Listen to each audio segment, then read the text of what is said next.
Everyone, आज के इस सेशन में हम डिस्कस करने वाले हैं कुछ और इंटेक्स क्वेश्चंस हमारे chapter diversity in living organisms के। प्रीवियस सेशंस में हमने कई सारे इंटेक्स क्वेश्चंस को डिस्कस कर लिया है। क्वेश्चंस तो हमने सॉल्व कर ही हैं, लेकिन बहुत सारे टॉपिक्स भी हमने रिवाइज कर लिए हैं। अगर हम देखें तो 5 किंगडम क्लासिफिकेशन जो हम पढ़ते हैं उसमें से ऑलरेडी हमने क्वेश्चंस को सॉल्व करते करते 4 किंगडम्स को रिवाइज कर लिया है। किंगडम प्लांटे तक हमने रिवीजन कर लिया है। आज के सेशन में हम क्या करेंगे? आज के सेशन में आपकी एनसीईआरटी बुक के पेज नंबर 94 पे जो इंटेक्स क्वेश्चंस दिए गए हैं उनको हम डिस्कस करते हैं और देखेंगे कि इन क्वेश्चंस को सॉल्व करते करते हम और कौन से ऐसे नए टॉपिक्स हैं हमारे चैप्टर के जो हम रिवाइज कर सकते हैं। तो चलिए फटाफट से आज के सेशन को हम कर लेते हैं start. So this is Vibhuti Khare, welcome to Magnet Brains, जहाँ पे आपको सभी चैप्टर्स के वीडियो लेक्चर्स मिलने वाले हैं बिल्कुल फ्री ऑफ कॉस्ट। यानी कि मैग्नेट ब्रेन्स में आपको 2 चैप्टर्स पढ़ने के बाद किसी भी तरह का पेमेंट करने की या पैकेज परचेज करने की ज़रूरत बिल्कुल भी नहीं है, क्योंकि मैग्नेट ब्रेन्स आप सब तक पहुँचा रहा है क्वालिटी एजुकेशन बिल्कुल फ्री ऑफ कॉस्ट। तो इसी अच्छी बात से हम स्टार्ट करते हैं आज का हमारा ये सेशन कुछ और इंटेक्स क्वेश्चंस के साथ। तो फर्स्ट क्वेश्चन क्या है हमारे पास? How do poriferan animals differ from coelenterate animals. यहाँ पे हमसे एनिमल्स के बारे में पूछा जा रहा है। यहाँ पे हमारे पास 2 अलग अलग टाइप के एनिमल्स हैं, एक है हमारे पास पॉरीफेरन्स और एक है हमारे पास सीलेंट्रेट्स। भाई अब जितने भी हम इंटेक्स क्वेश्चंस देखने वाले हैं ना हमारे अपकमिंग सेशन में या इस सेशन में, वो एंटायरली बेस्ड होंगे हमारे लास्ट किंगडम पर, and that is kingdom animalia पर। हमने किंगडम प्लांटे तक ऑलरेडी हमने रिवाइज कर लिया है। मोनेरा से स्टार्ट करी थी हमने अपनी जर्नी और किंगडम प्लांटे पे आकर के हमने फिनिश किया था अपने प्रीवियस सेशन में। और एक लास्ट किंगडम बचा है क्लासिफिकेशन का, ऑर्गेनिजम्स के क्लासिफिकेशन का, जो कि है एनिमल किंगडम। तब जितने भी सवाल आएंगे वो सब एनिमल किंगडम पे बेस्ड होंगे। तो एक काम करते हैं ना, एक बेसिक इन्फॉर्मेशन ले लेते हैं एनिमल किंगडम के बारे में। जब भाई सारे ही सवाल उसके पढ़ने हैं हमें, तो उसके बारे में एक बेसिक इन्फॉर्मेशन हम ले लेते हैं। क्या है वो बेसिक इन्फॉर्मेशन? देखो भाई, जो हमारा किंगडम एनिमेलिया है या एनिमल किंगडम है वो बहुत बड़ा है, ठीक है। और यहाँ पे हमको कितने टाइप की स्पीशीज़ दिखने वाली हैं? यहाँ पे हमको अप्रॉक्सीमेटली 1.5 मिलियन स्पीशीज़ देखने को मिलती हैं। Can you imagine 1.5 million species? और फिर इसके बाद में इन स्पीशीज़ के अपने अपने एनिमल्स। तो इसीलिए ये किंगडम बहुत बड़ा होता है। अब इस किंगडम में आने वाले जितने भी एनिमल्स होते हैं उनके बारे में बेसिक कैरेक्टरिस्टिक्स उनकी क्या हो सकती हैं? सबसे पहली बात तो वो कैसे होंगे? मल्टीसेल्युलर होंगे, है ना। उनकी बॉडी में बहुत सारे सेल्स होंगे। भाई जब हमने किंगडम मोनेरा पढ़ा था वहाँ पे हमने हमारे दादाजी बैक्टीरिया के बारे में पढ़ा था। वहाँ हमने देखा था कि वो बहुत ही प्रिमिटिव टाइप के ऑर्गेनिजम्स होते हैं और वो यूनिसेल्युलर होते हैं, उनकी बॉडी में केवल एक ही सेल होता है। लेकिन जैसे जैसे हम आगे बढ़ते गए, इवोल्यूशन होता गया, ऑर्गेनिजम्स की बॉडी जो है कॉम्प्लेक्स होती गई। और जब हमने प्रीवियस सेशन में किंगडम प्लांटे के बारे में पढ़ा था तो वहाँ पे आपने देखा होगा कि उनकी बॉडी बहुत ही ऑर्गेनाइज्ड होती है और बहुत ज़्यादा इवॉल्व्ड होती है। तो ऑब्वियस सी बात है, जब हम किंगडम प्लांटे तक पहुँच गए हैं तो अब किंगडम एनिमेलिया में आने वाले जो एनिमल्स होंगे वो भी कैसे होंगे? इवॉल्व्ड ही होंगे। उनके पास भी बहुत सारे सेल्स होंगे उनकी बॉडी में। वापस तो हम नहीं जा सकते किंगडम मोनेरा के पास, है ना। तो किंगडम एनिमेलिया में आने वाले जितने भी एनिमल्स हैं वो होते हैं मल्टी सेल्युलर, पहली बात। फिर इसके बाद में वो सेल्स कैसे होंगे? यूकैरियोटिक होंगे, यानी कि जैसे कि मैंने आपको बताया था कि प्रोकैरियोटिक सेल्स होते हैं और यूकैरियोटिक सेल्स होते हैं। तो प्रोकैरियोटिक हम बोलते हैं कि प्रिमिटिव टाइप के होते हैं, लेकिन अब जब इतना एवोल्यूशन ऑलरेडी हो चुका है तो अब हम वापस पीछे नहीं जाएंगे, अब हम आगे ही आगे बढ़ेंगे।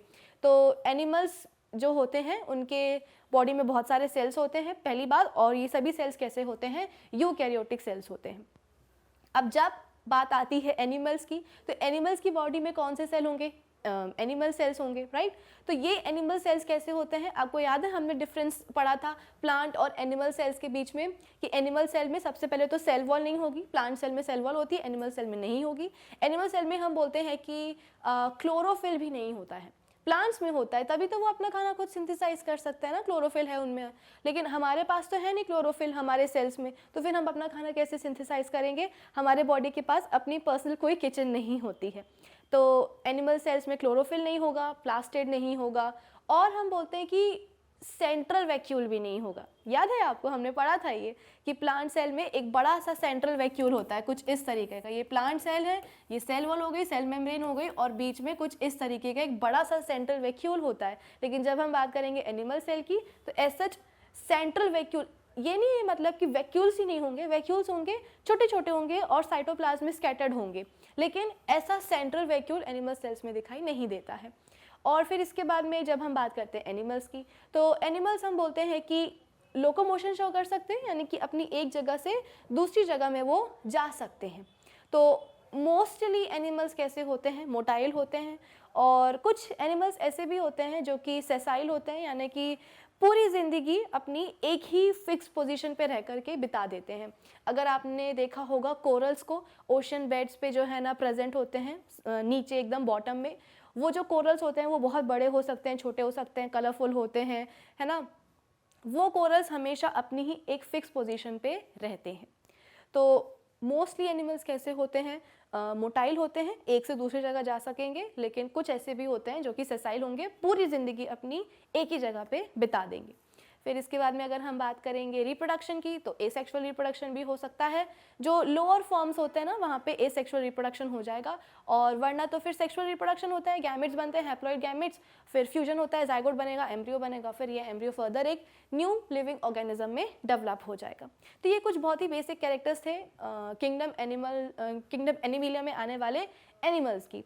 अब जब हम बात करते हैं क्लासिफिकेशन की, तो इतना बड़ा किंगडम है, इतने सारे यहाँ पे हमें स्पीशीज़ देखने को मिल रहे हैं, तो अगर इन स्पीशीज़ को हमें स्टडी करना है तो भाई इतनी सारी स्पीशीज़ को स्टडी करने में तो एक जो एवरेज ह्यूमन लाइफ होती है ना, वो तो कम पड़ने वाली है।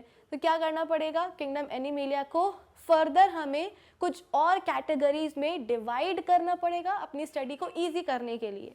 तो याद है आपको, मैंने आपको बताया था जो हमने डिफरेंट टैक्सोनॉमिक कैटेगरीज पढ़ी थी, वहाँ हमने देखा था कि जो किंगडम होता है उसके नीचे, उसके अंडर कौन सी टैक्सोनॉमिक कैटेगरी आती है। एक आती है डिवीजन, है ना, एक आती है डिवीजन और एक आती है फाइलम। तो डिवीजन मैंने आपको बताया था कि ये प्लांट्स के लिए होता है। अभी हमने किंगडम प्लांटे में इतने सारे डिविजन्स पढ़े हैं, लेकिन जब बात आती है एनिमल्स की, एनिमल किंगडम की, तो एनिमल किंगडम को हम डिवाइड करते हैं कुछ और टैक्सोनॉमिक कैटेगरीज में, और उस टैक्सोनॉमिक कैटेगरीज को हम क्या कहते हैं, फाइलम कहते हैं। तो किंगडम फाइलम में किंगडम एनिमिलिया में या एनिमल किंगडम में हमको टोटल कितने फाइलम देखने को मिलेंगे, हमको मिलेंगे यहाँ पे 11 फाइलम्स। तो ये जो अभी सवाल आया था ना कि पॉरीफेरेंस और सीलेंट्रेट्स में क्या डिफरेंस होता है, ये पॉरीफेरा और सीलेंट्रेटा क्या है, ये फाइलम ही है। तो पूरे एनिमल किंगडम में हमको टोटल कितने फाइलम देखने को मिलेंगे, 11 फाइलम देखने को मिलेंगे, ठीक है।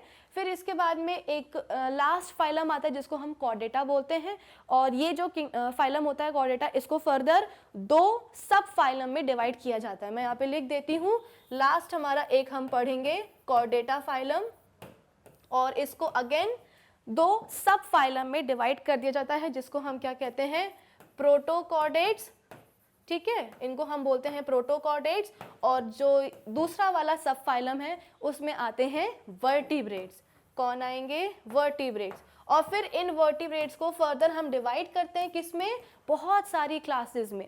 तो इसमें फिशेस आ जाएंगी, एम्फीबियंस आएंगे, मतलब वो फ्रॉग्स वगैरह, फिर रेप्टाइल्स आएंगे, स्नेक्स वगैरह, और चिड़िया आएंगी, हम आएंगे, मैमल्स आएंगे।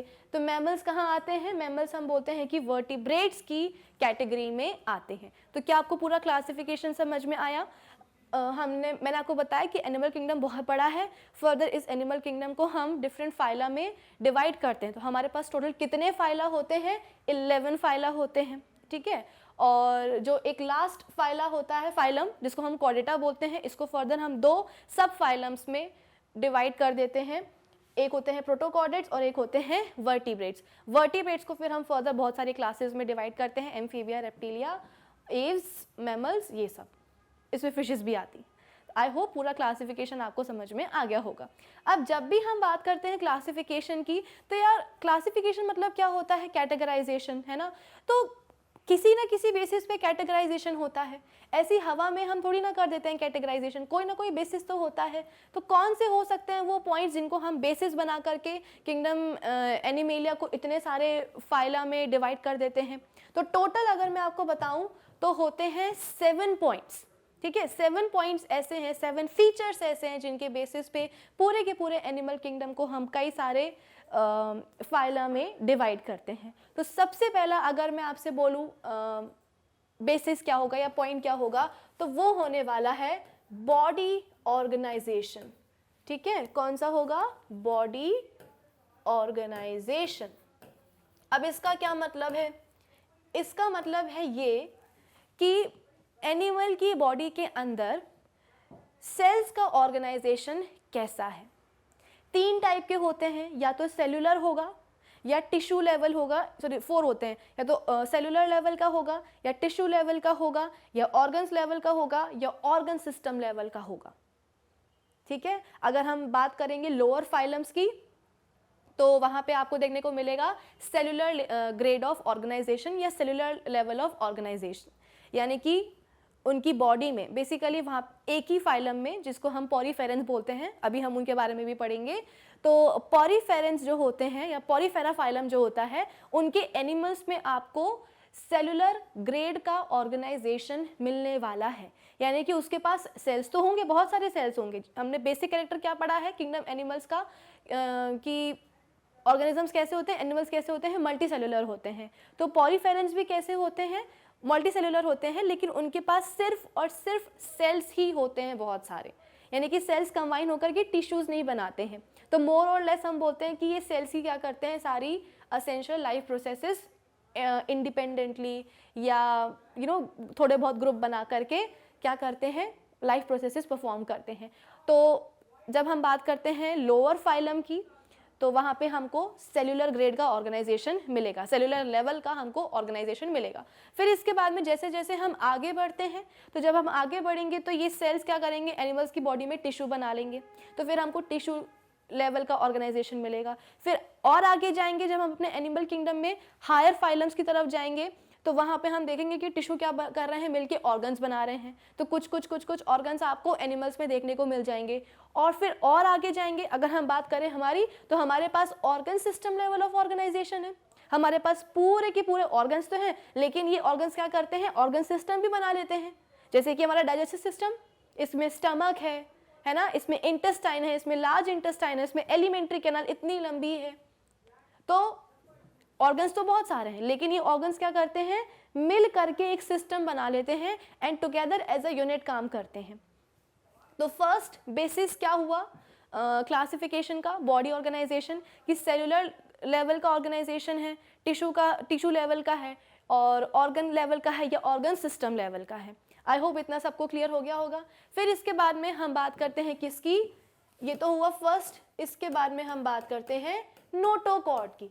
अब भला ये नोटोकॉर्ड क्या है, तो नोटोकॉर्ड हम बोलते हैं कि एक रॉड लाइक स्ट्रक्चर होता है, ठीक है, एक रॉड लाइक स्ट्रक्चर होता है, और ये कार्टिलेज का बना होता है। और कार्टिलेज के बारे में हमने पढ़ा है कि कार्टिलेज बेसिकली फ्लेक्सिबल होता है। आपको याद है हमने कार्टिलेज कहाँ कहाँ पढ़ा है? हमने पढ़ा है कि हमारी जो वर्टिब्रल कॉलम होती है, तो हर एक वर्टिब्री के बीच में डिस्क होती है, वहाँ पे कार्टिलेज होगा। नोज की टिप में होता है, ठीक है, ईयर के पिन्ना में होता है। तो जहाँ भी कार्टिलेज प्रेजेंट है वहाँ पे हमको फ्लेक्सिबिलिटी मिलती है, ठीक है।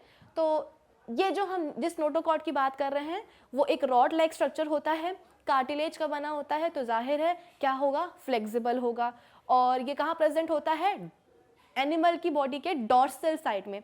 हम सबको पता है कि हमारा एक डॉर्सल साइड होता है और एक वेंट्रल साइड होता है। डॉर्सल मतलब क्या, बैक। तो मेरा बैक कहाँ है, यानी कि हम सभी ह्यूमन बींग्स का बैक कहाँ है, इधर है। तो ये क्या हो जाएगा, हमारा डॉर्सल साइड हो जाएगा। और वेंट्रल साइड मतलब क्या, कि आगे वाला पार्ट, ठीक है, आगे वाला जो साइड होता है बॉडी का, उसको हम वेंट्रल साइड कहते हैं। तो अगर हम बात करें नोटोकॉर्ड की, तो नोटोकॉर्ड हम बोलते हैं कि एनिमल्स की बॉडी में डॉर्सल साइड में प्रेजेंट होती है। तो बेसिकली एनिमल्स की बॉडी को एक सपोर्ट तरीके का प्रोवाइड करती है ये, ठीक है। आई होप नोटोकॉर्ड के बारे में ये समझ में आया होगा कि नोटोकॉर्ड होती क्या है। अब इसके बाद में नोटोकॉर्ड एनिमल्स में है या नहीं, उसके बेसिस पे हम क्या करते हैं, एनिमल्स को क्लासिफाई करते हैं। तो अगर होते हैं, अगर एनिमल्स की बॉडी में नोटोकॉर्ड है तो उनको हम कॉर्डेट्स बोलते हैं, और अगर नोटोकॉर्ड नहीं है तो उनको हम क्या कहते हैं, नोटोकॉर्ड कहते हैं। देखो बात ये है कि जब हम बात करते हैं कॉर्डेट्स की, यानी कि जिनकी बॉडी में नोटोकॉर्ड होती है, तो ऐसा नहीं कि उनकी ज़िंदगी में ताउम्र जो है ना उनके पास लाइफ लॉन्ग उनके पास नोटोकॉर्ड रहेगी। अगर उनकी लाइफ के कुछ बेसिक ईयर्स में या अर्ली स्टेजेस में उनकी लाइफ में अगर नोटोकॉर्ड प्रेजेंट है ना, तो भी हम उनको क्या बोलते हैं, कॉर्डेट्स ही बोलते हैं। जैसे कि अगर हम बात करेंगे हमारी ह्यूमन बींग्स की, तो क्या हमारे पास नोटोकॉर्ड होती है? नहीं होती, लेकिन फिर भी हम कॉर्डेट्स कहलाते हैं। कॉर्डेटा में हमको रखा गया है। आपको याद है वो कॉर्डेटा हमने बताया, मैंने आपको अभी अभी बताया है कि एक लास्ट फाइलम होता है कॉर्डेटा, जिसको हम फर्दर 2 सब फाइलम में डिवाइड करते हैं, प्रोटोकॉर्डेटा एंड वर्टिब्रेटा। ठीक है, वर्टिब्रेटा में फिर मैमल्स वगैरह आते हैं, फिशेज आते हैं, तो उसमें हम भी आते हैं। मैमल्स में तो हम भी आएंगे ना, ह्यूमन बींग्स भी आएंगे। तो हमारे पास नोटोकॉर्ड नहीं है, लेकिन फिर भी हमको कॉर्डेटा में क्यों रखा हुआ है? इसीलिए रखा गया है क्योंकि हमारी लाइफ के कुछ अर्ली स्टेजेस में नोटोकॉर्ड प्रेजेंट थी, लेकिन बाद में जाकर के उसको रिप्लेस कर दिया। किसने रिप्लेस कर दिया? वर्टिब्रल कॉलम ने। तो हमारी बैक में जो हमको वर्टिब्रल कॉलम दिखाई देती है ना, ये एक्चुअली रिप्लेस करके आई है। किसको रिप्लेस किया है? नोटोकॉर्ड को। तो नोटोकॉर्ड हम बोलते हैं कि बहुत ही प्रिमिटिव स्ट्रक्चर होता है और रॉड लाइक स्ट्रक्चर होता है और बना होता है कार्टिलेज का, तो फ्लेक्सिबल होगा। एनिमल की बॉडी में डॉर्सल साइड में प्रेजेंट होता है और एक सपोर्ट प्रोवाइड करता है एनिमल की बॉडी को। इतना क्लियर है आप सभी को? तो अगर होगा एनिमल्स की बॉडी में तो उनको हम कॉर्डेट्स बोलेंगे, और अगर नोटोकॉर्ड नहीं होगी तो उनको हम नॉन कॉर्डेट्स बोलेंगे। ठीक है, तो आई होप समझ में आ रहा होगा सभी बच्चों को क्या क्या बेसिस हो रहे हैं यहाँ पे क्लासिफिकेशन के। फिर इसके बाद में नेक्स्ट बेसिस क्या होता है? नेक्स्ट बेसिस है बॉडी सिमेट्री। ठीक है, बॉडी सिमेट्री का क्या मतलब है कि बेसिकली हमको बॉडी के ना 2 इक्वल हाफ में डिवाइड करना है। अगर हम बात करें ह्यूमन बींग्स की, मैं अपनी बात करूं, तो क्या आप मुझे 2 इक्वल पीसेस में, टुकड़ों में, हाफ में डिवाइड कर सकते हो? बिल्कुल कर सकते हो। यहाँ से आप मुझे 2 इक्वल हाफ में डिवाइड कर सकते हो। ठीक है, तो इस तरह की सिमेट्री को हम क्या कहते हैं? इस तरह की सिमेट्री को हम बाइलेटरल सिमेट्री कहते हैं। बाइलेटरल सिमेट्री में हम बोलते हैं कि एनिमल की बॉडी को आप केवल एक ही प्लेन में 2 इक्वल हाफ में डिवाइड कर सकते हो। एक लेफ्ट साइड आ सकता है, एक राइट साइड आ सकता है। कुछ एनिमल्स ऐसे भी होते हैं जिनको हम किसी भी प्लेन से 2 इक्वल हाफ में डिवाइड कर सकते हैं। कैसे, कौन हो सकते हैं भाई? तो आपने स्टारफिश देखी है? स्टारफिश कैसी होती है भाई? देखो कुछ इस तरीके की होती है। स्टारफिश बना लो। अब स्टारफिश को आप किसी भी प्लेन से डिवाइड करने की कोशिश करो। ठीक है, किसी भी प्लेन से डिवाइड करने की कोशिश करो, ऐसे कर लो, ऐसे कर लो, कैसे भी कर लो, आपको स्टारफिश 2 इक्वल हाफ में आपको डिवाइड हो जाएगी। ठीक है, तो जब बहुत सारे प्लेन से कोई एनिमल की बॉडी को हम 2 इक्वल हाफ में डिवाइड कर सकें, तो ऐसी सिमेट्री को हम क्या कहते हैं? रेडियल सिमेट्री कहते हैं। बाइलेटरल में हम बोलते हैं कि केवल एक ही प्लेन से डिवाइड कर सकते हैं, तो आपको लेफ्ट और राइट पार्ट मिलेगा। अगर हम बात करेंगे मक्खी की, है ना, मक्खी को भी अगर आप केवल उसको डिवाइड करना चाहो तो केवल एक ही प्लेन से आप डिवाइड कर सकते हो, तो आपको लेफ्ट और राइट साइड मिल जाएगा उसका। इससे ज़्यादा कोई प्लेन हो ही नहीं सकता है। फाइन, तो ऐसी सिमेट्री को हम क्या कहते हैं?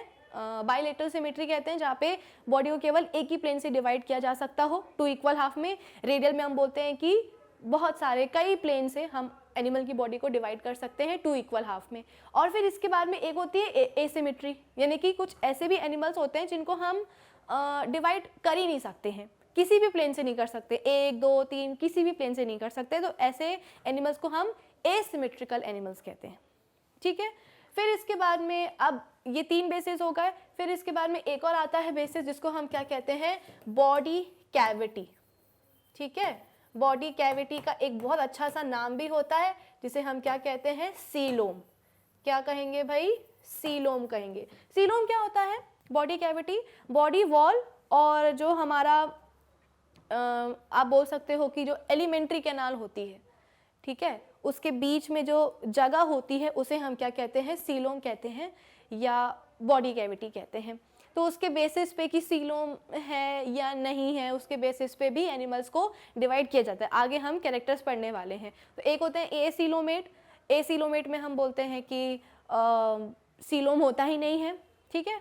फिर इसके बाद में बेसिकली बॉडी वॉल और डाइजेस्टिव कैविटी के बीच में सिस्टम के बीच में एक कैविटी होनी चाहिए जिसको हम सीलोम कहते हैं। तो एसीलोमेट एनिमल्स भी होते हैं जैसे कि प्लेटीहेलमिन्थिस, ठीक है, ये फाइलम है पूरा, तो वहाँ पे हमको नहीं दिखाई देगा सीलोम। एक होता है सीडोसीलोम, सीडो मतलब फॉल्स, तो फॉल्स सीलोम भी हमें देखने को मिलता है, लेकिन वो ट्रू सीलोम नहीं होता है, सीलोम लाइक होता है, वो हमको एस्केलमेंथिस में दिखाई देगा। फाइन। फिर इसके बाद में ट्रू सीलोमेट्स भी आते हैं, तो ये सीलोम के बेसिस पे भी एनिमल्स को डिवाइड किया जाता है। फिर इसके बाद में एक आती है जर्म लेयर। जर्म लेयर क्या होता है?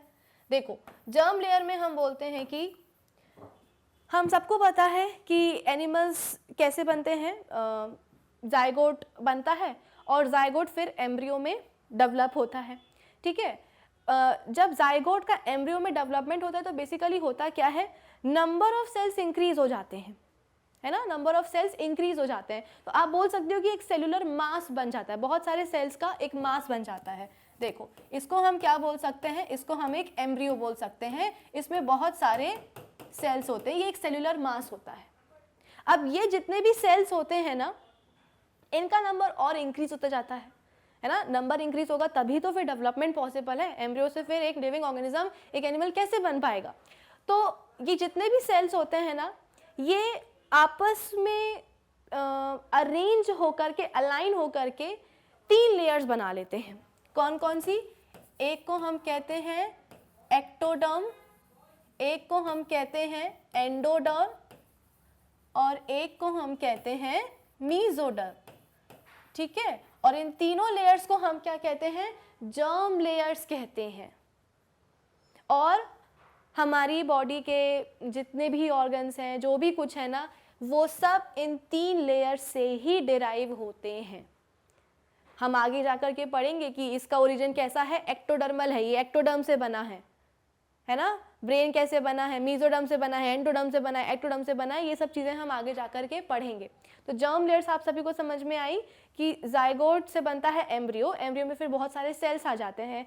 देखते ही देखते क्या होता है कि नंबर ऑफ सेल्स इंक्रीज हो जाते हैं और सेलुलर मास बन जाता है, और फिर ये सेल्स जो होते हैं अपने आप को 3 बेसिक लेयर्स में अरेंज कर लेते हैं। ये सब अर्ली स्टेजेस में होता है लाइफ के, ठीक है, फीटल स्टेज में ही होता है। तो जो 3 लेयर्स बना लेते हैं सेल, उनका क्या क्या नाम है? एक्टोडर्म, एंडोडर्म, मीजोडर्म, और ये तीनों जर्म लेयर्स कहलाती हैं। और बाकी जितना भी न्यू ऑर्गन्स वगैरह जो भी डेवलप होने वाला है ना, वो सब इन 3 जर्म लेयर से ही होता है। आई होप इतना सबको समझ में आया होगा। फिर इसके बाद में एक और बेसिस है जिसको हम कहते हैं सेगमेंटेशन, ठीक है। सेगमेंटेशन हमको सबसे प्यारा कहाँ देखने को मिलेगा? अर्थवर्म में पढ़ेंगे, उसके बारे में भी हम पढ़ेंगे। फार्मर्स फ्रेंड, जिसको हम क्या कहते हैं? अर्थवर्म कहते हैं। अर्थवर्म को अगर आपने कभी थोड़ा सा नज़दीक जा कर के भी देख लो, काटता नहीं है वो बेचारा, उसकी बॉडी में हमको बहुत सारे सेगमेंट्स दिखाई देंगे। तो ऐसे एनिमल्स को हम क्या कहते हैं? सेगमेंटेड एनिमल्स कहते हैं, सेगमेंटेड बॉडी कहते हैं।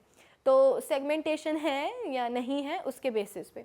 फिर इसके बाद में एक और बेसिस होता है जहाँ पे हम बोलते हैं कि ऑर्गन सिस्टम का बेसिकली पैटर्न क्या है, ठीक है। तो यहाँ पे मैं लिख देती हूँ ऑर्गन सिस्टम पैटर्न। अब ये ऑर्गन सिस्टम पैटर्न क्या होता है? ऑर्गन सिस्टम पैटर्न में हम बोलते हैं कि ऑर्गन सिस्टम कैसे हैं, जैसे कि अगर हम बात करें सर्कुलेटरी सिस्टम की, ठीक है, तो सर्कुलेटरी सिस्टम में हम बोलते हैं कि हार्ट वगैरह आ जाता है, ब्लड वगैरह आ जाता है। सर्कुलेटरी सिस्टम भी 2 टाइप के होते हैं, एक होता है ओपन और एक होता है क्लोज। क्लोज में हम बोलते हैं कि बाकायदा हमारे पास ब्लड वेसल्स होती है। अगर मैं आपसे पूछूं कि हमारे पास कौन से टाइप का सर्कुलेटरी सिस्टम है, तो आप बोलोगे कि मैम हमारे पास तो क्लोज टाइप का है। क्यों? क्योंकि हमारे पास हार्ट है, ब्लड है, लेकिन ये ब्लड फ्लो कहाँ करता है? ये फ्लो करता है नलियों में, ठीक है, नैरो ट्यूब्स में। उनको हम क्या कहते हैं? वो तो या आर्टरीज होती हैं या वेन्स होती हैं, यानी कि ब्लड वेसल्स में हमारा ब्लड फ्लो करेगा, ठीक है। जैसे कि हमारा ये ब्रेन है और इस ब्रेन को मेरे स्टमक तक ब्लड पहुंचाना है, हमारे पास क्या है? हार्ट है, ठीक है ना, ब्रेन, हमारे पास ब्रेन है, हमारे पास हार्ट है, और इस हार्ट को क्या करना है? स्टमक तक ब्लड पहुंचाना है, ठीक है। तो ये हार्ट क्या करेगा? बाकायदा इस हार्ट से जो है ना ब्लड वेसल्स निकलेंगी और ये ब्लड वेसल्स जो हैं ब्लड पहुंचाएंगी हमारे स्टमक तक। अब ज़रा अज्यूम करो कि अगर हमारे पास ब्लड वेसल्स हो ही ना तो क्या होगा। अब स्टमक को तो ब्लड चाहिए है, उसको तो काम करना है, स्टमक की सेल्स को काम करना है तो उसको ब्लड तो चाहिए है, ब्लड में जो ऑक्सीजन वगैरह है वो चाहिए है। तो क्या करेगा हार्ट लेगा, उठाएगा एक बाल्टी और बाल्टी से जा करके फेंक देगा। अब स्टमक जाने, देखो हार्ट ने अपना काम कर दिया, हार्ट का काम होता है ब्लड को पंप करना, ब्लड को सप्लाई करना, पहुंचाना।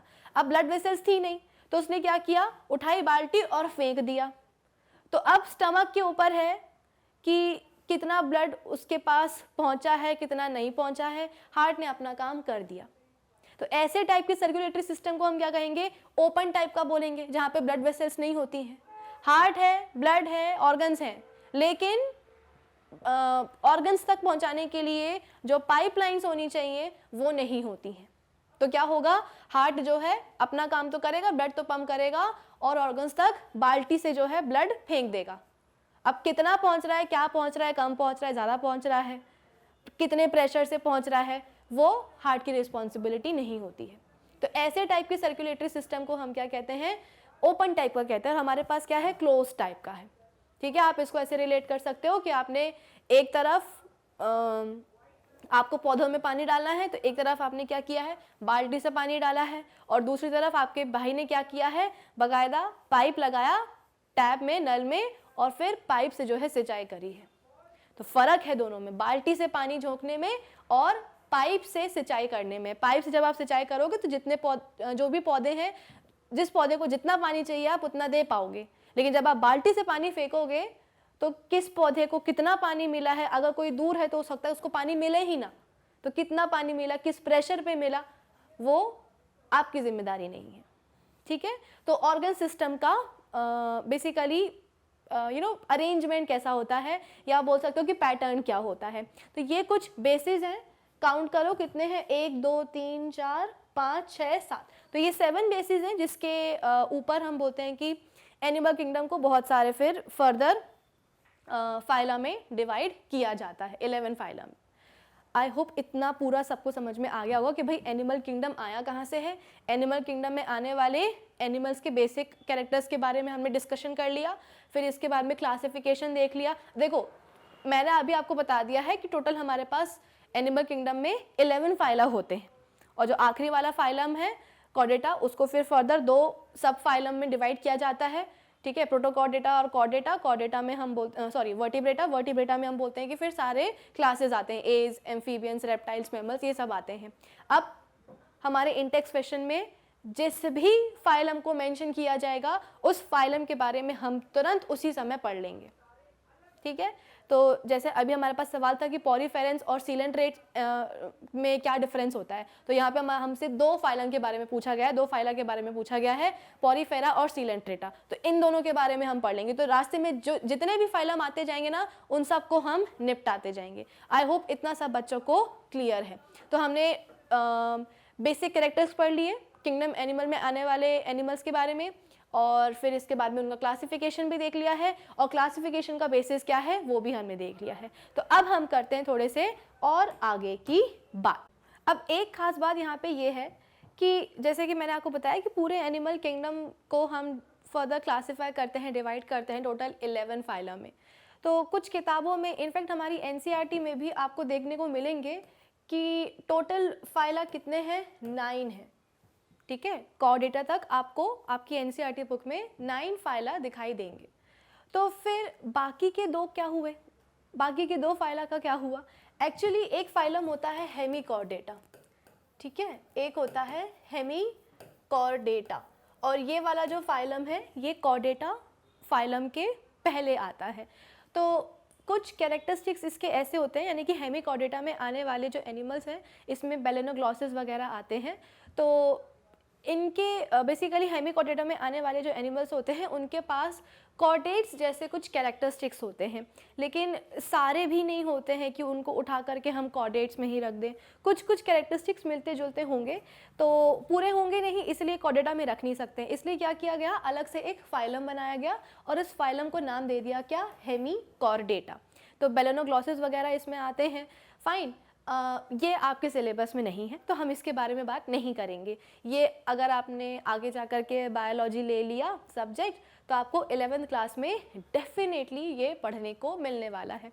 ये जितना भी क्लासिफिकेशन है ना, अभी तो हम बहुत ही बेसिक पढ़ रहे हैं।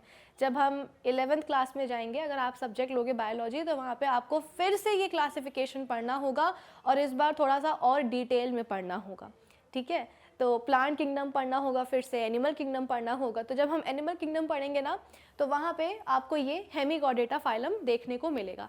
तो अभी आपके सिलेबस में नहीं है, इसलिए एनसीईआरटी में उसको गायब कर दिया है और इसीलिए आपको 11 में से आपको 9 फाइलम दिखाई देते हैं। तो आप बोलोगे कि मैम चलो आपने टोटल 11 में से जो 2 फाइलम एक्स्ट्रा हो रहे थे उसमें से एक फाइला के बारे में तो आपने बता दिया, हेमिचोर्डेटा, जो कि अभी हमारे सिलेबस में नहीं है।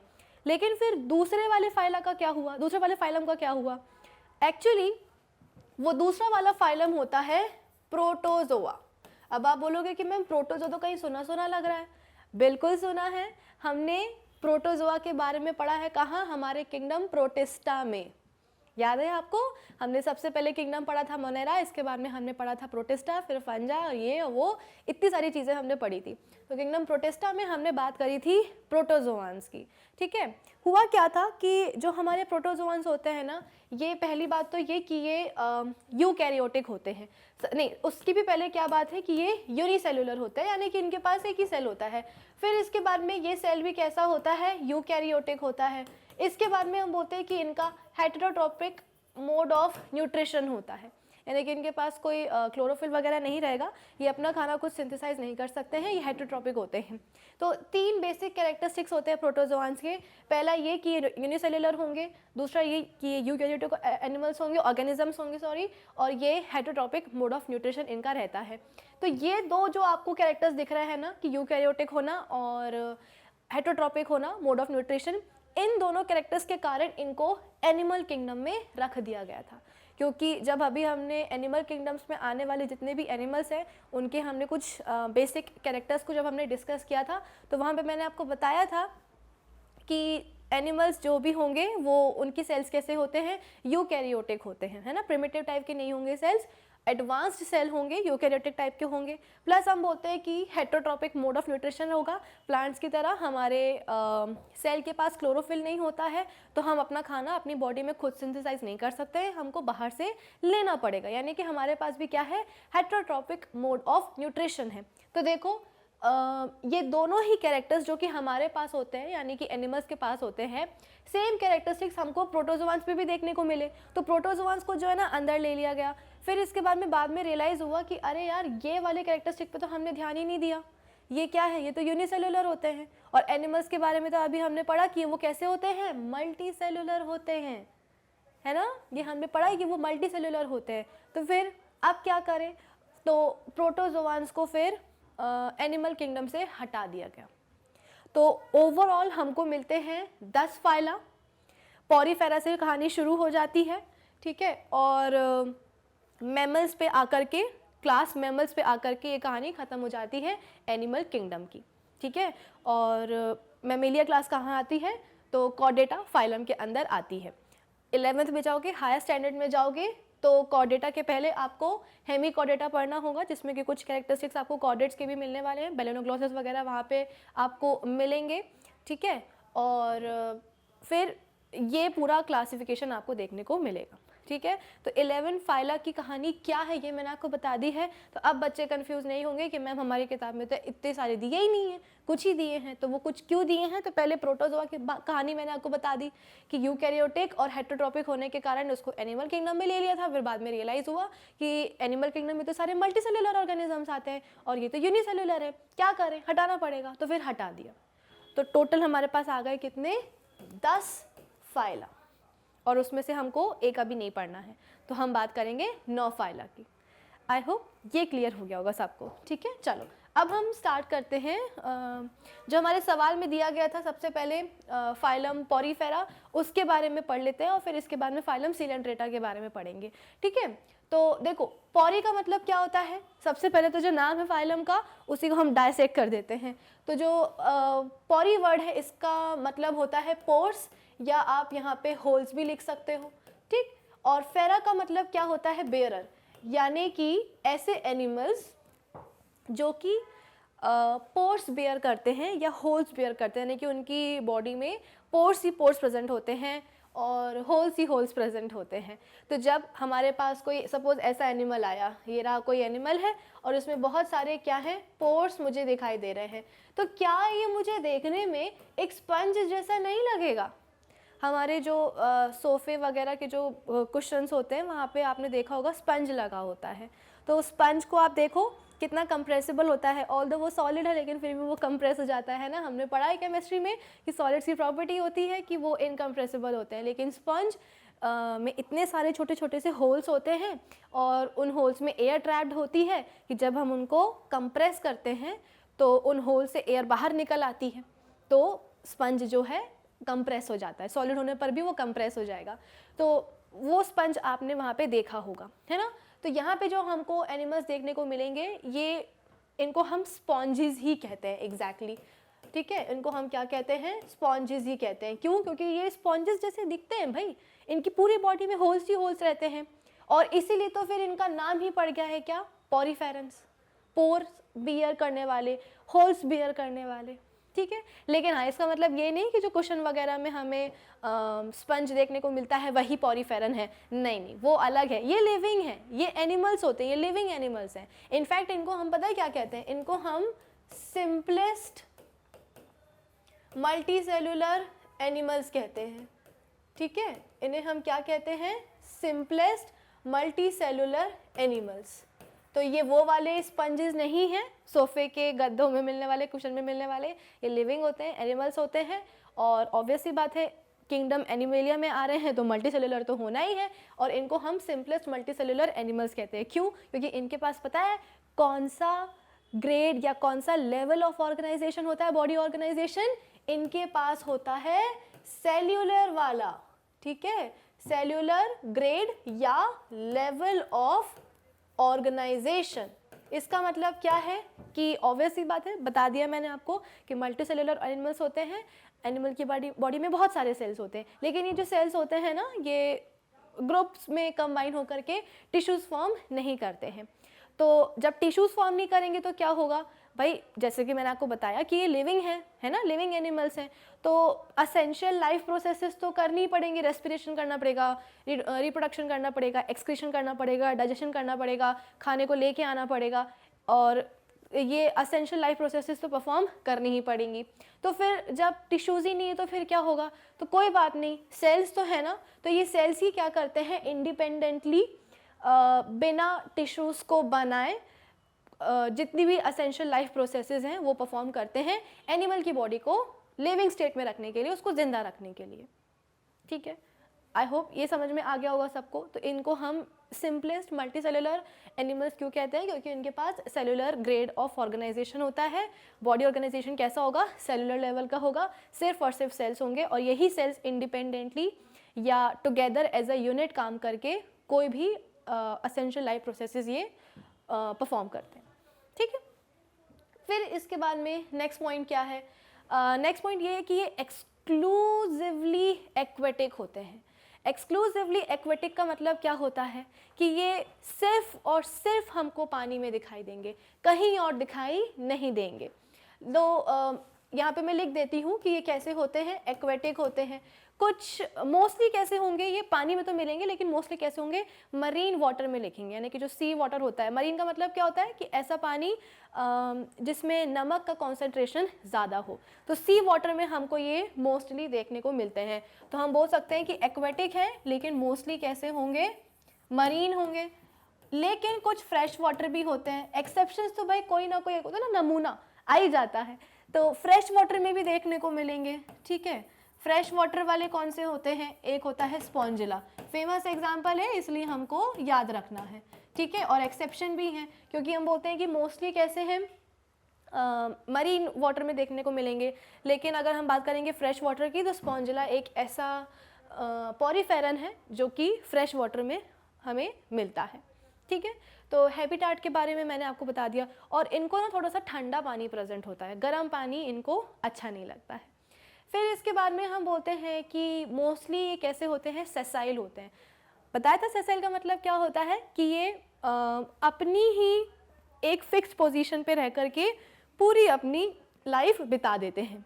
क्या सच में पूरी लाइफ कोई एक ही जगह पे रह करके बिता सकता है? नहीं। एक्चुअली क्या है ना कि इनका जो लार्वा होता है, जो लार्वल स्टेजेस होती हैं वो मोटाइल होते हैं, ठीक है। तो लार्वा बने और ये लार्वा जो है यहाँ वहाँ चले जाते हैं अपनी लार्वल स्टेजेस में, और फिर एक कोई फिक्स पोजीशन ऑक्यूपाई कर लेते हैं और फिर वहाँ पे डेवलप हो जाते हैं एक एडल्ट पॉरीफेरन में। तो लार्वल स्टेज इनकी मोटाइल होती है, यहाँ वहाँ जो है ना चली जाएगी।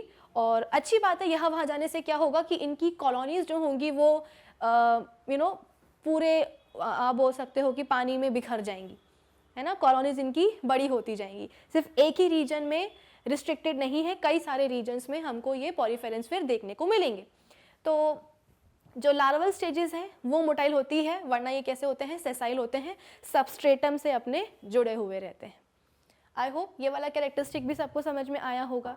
और क्या हो सकता है, अब चलो इनकी बात करते हैं सिमेट्री की। भाई सिमेट्री भी तो एक बेसिस है ना क्लासिफिकेशन का। तो इनकी बॉडी कैसी होती है ना, यूजुअली ब्रांच्ड होती है और बहुत ही इरेगुलर शेप की होती है। ऐसा क्यों? क्योंकि देखो हमने क्या पढ़ा है कि इनके पास सेलुलर ग्रेड ऑफ ऑर्गेनाइजेशन होता है, ठीक है। इनकी बॉडी में आपको बहुत सारे सेल्स दिखाई देंगे। तो सेल्स दिखाई दे रहे हैं और ये सेल्स जो है ना कंबाइन नहीं हो रहे हैं, टिश्यूज नहीं बना रहे, ऑर्गन नहीं बना रहे, ऑर्गन सिस्टम नहीं बना रहे हैं। तो इस ग्रेड ऑफ ऑर्गेनाइजेशन के कारण इनकी बॉडी का ना आप बोल सकते हो कि एक प्रॉपर शेप नहीं मिल पाता है। प्रॉपर शेप नहीं मिल पाता है तो ब्रांचेस निकल जाएंगी, है ना, इरेगुलर शेप हो जाएगा। तो जब इरेगुलर शेप होगा तो फिर आप कैसे उसको किसी भी प्लेन से 2 इक्वल हाफ में डिवाइड कर सकते हो? नहीं कर सकते हो, है ना। तो ये क्या हो जाएंगे, इसी रीज़न के कारण ये एसिमेट्रिकल हो जाएंगे। ये कैसे होते हैं?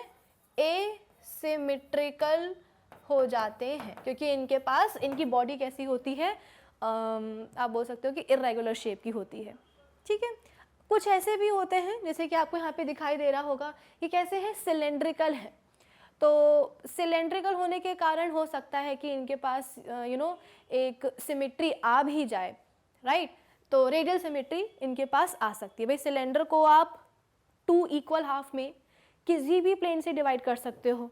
जैसे कि ये हमने एक सिलेंडर ले लिया, ठीक है। अब इस सिलेंडर को मुझे अगर डिवाइड करना है 2 इक्वल हाफ में तो मैं यहाँ से भी कर सकती हूँ, ठीक है, यहाँ से भी कर सकती हूँ, यानी कि पीछे की तरफ से भी कर सकती हूँ। तो किसी भी आप बोल सकते हो कि मैं प्लेन से इसको 2 इक्वल हाफ में डिवाइड कर सकती हूँ एक सिलेंडर को।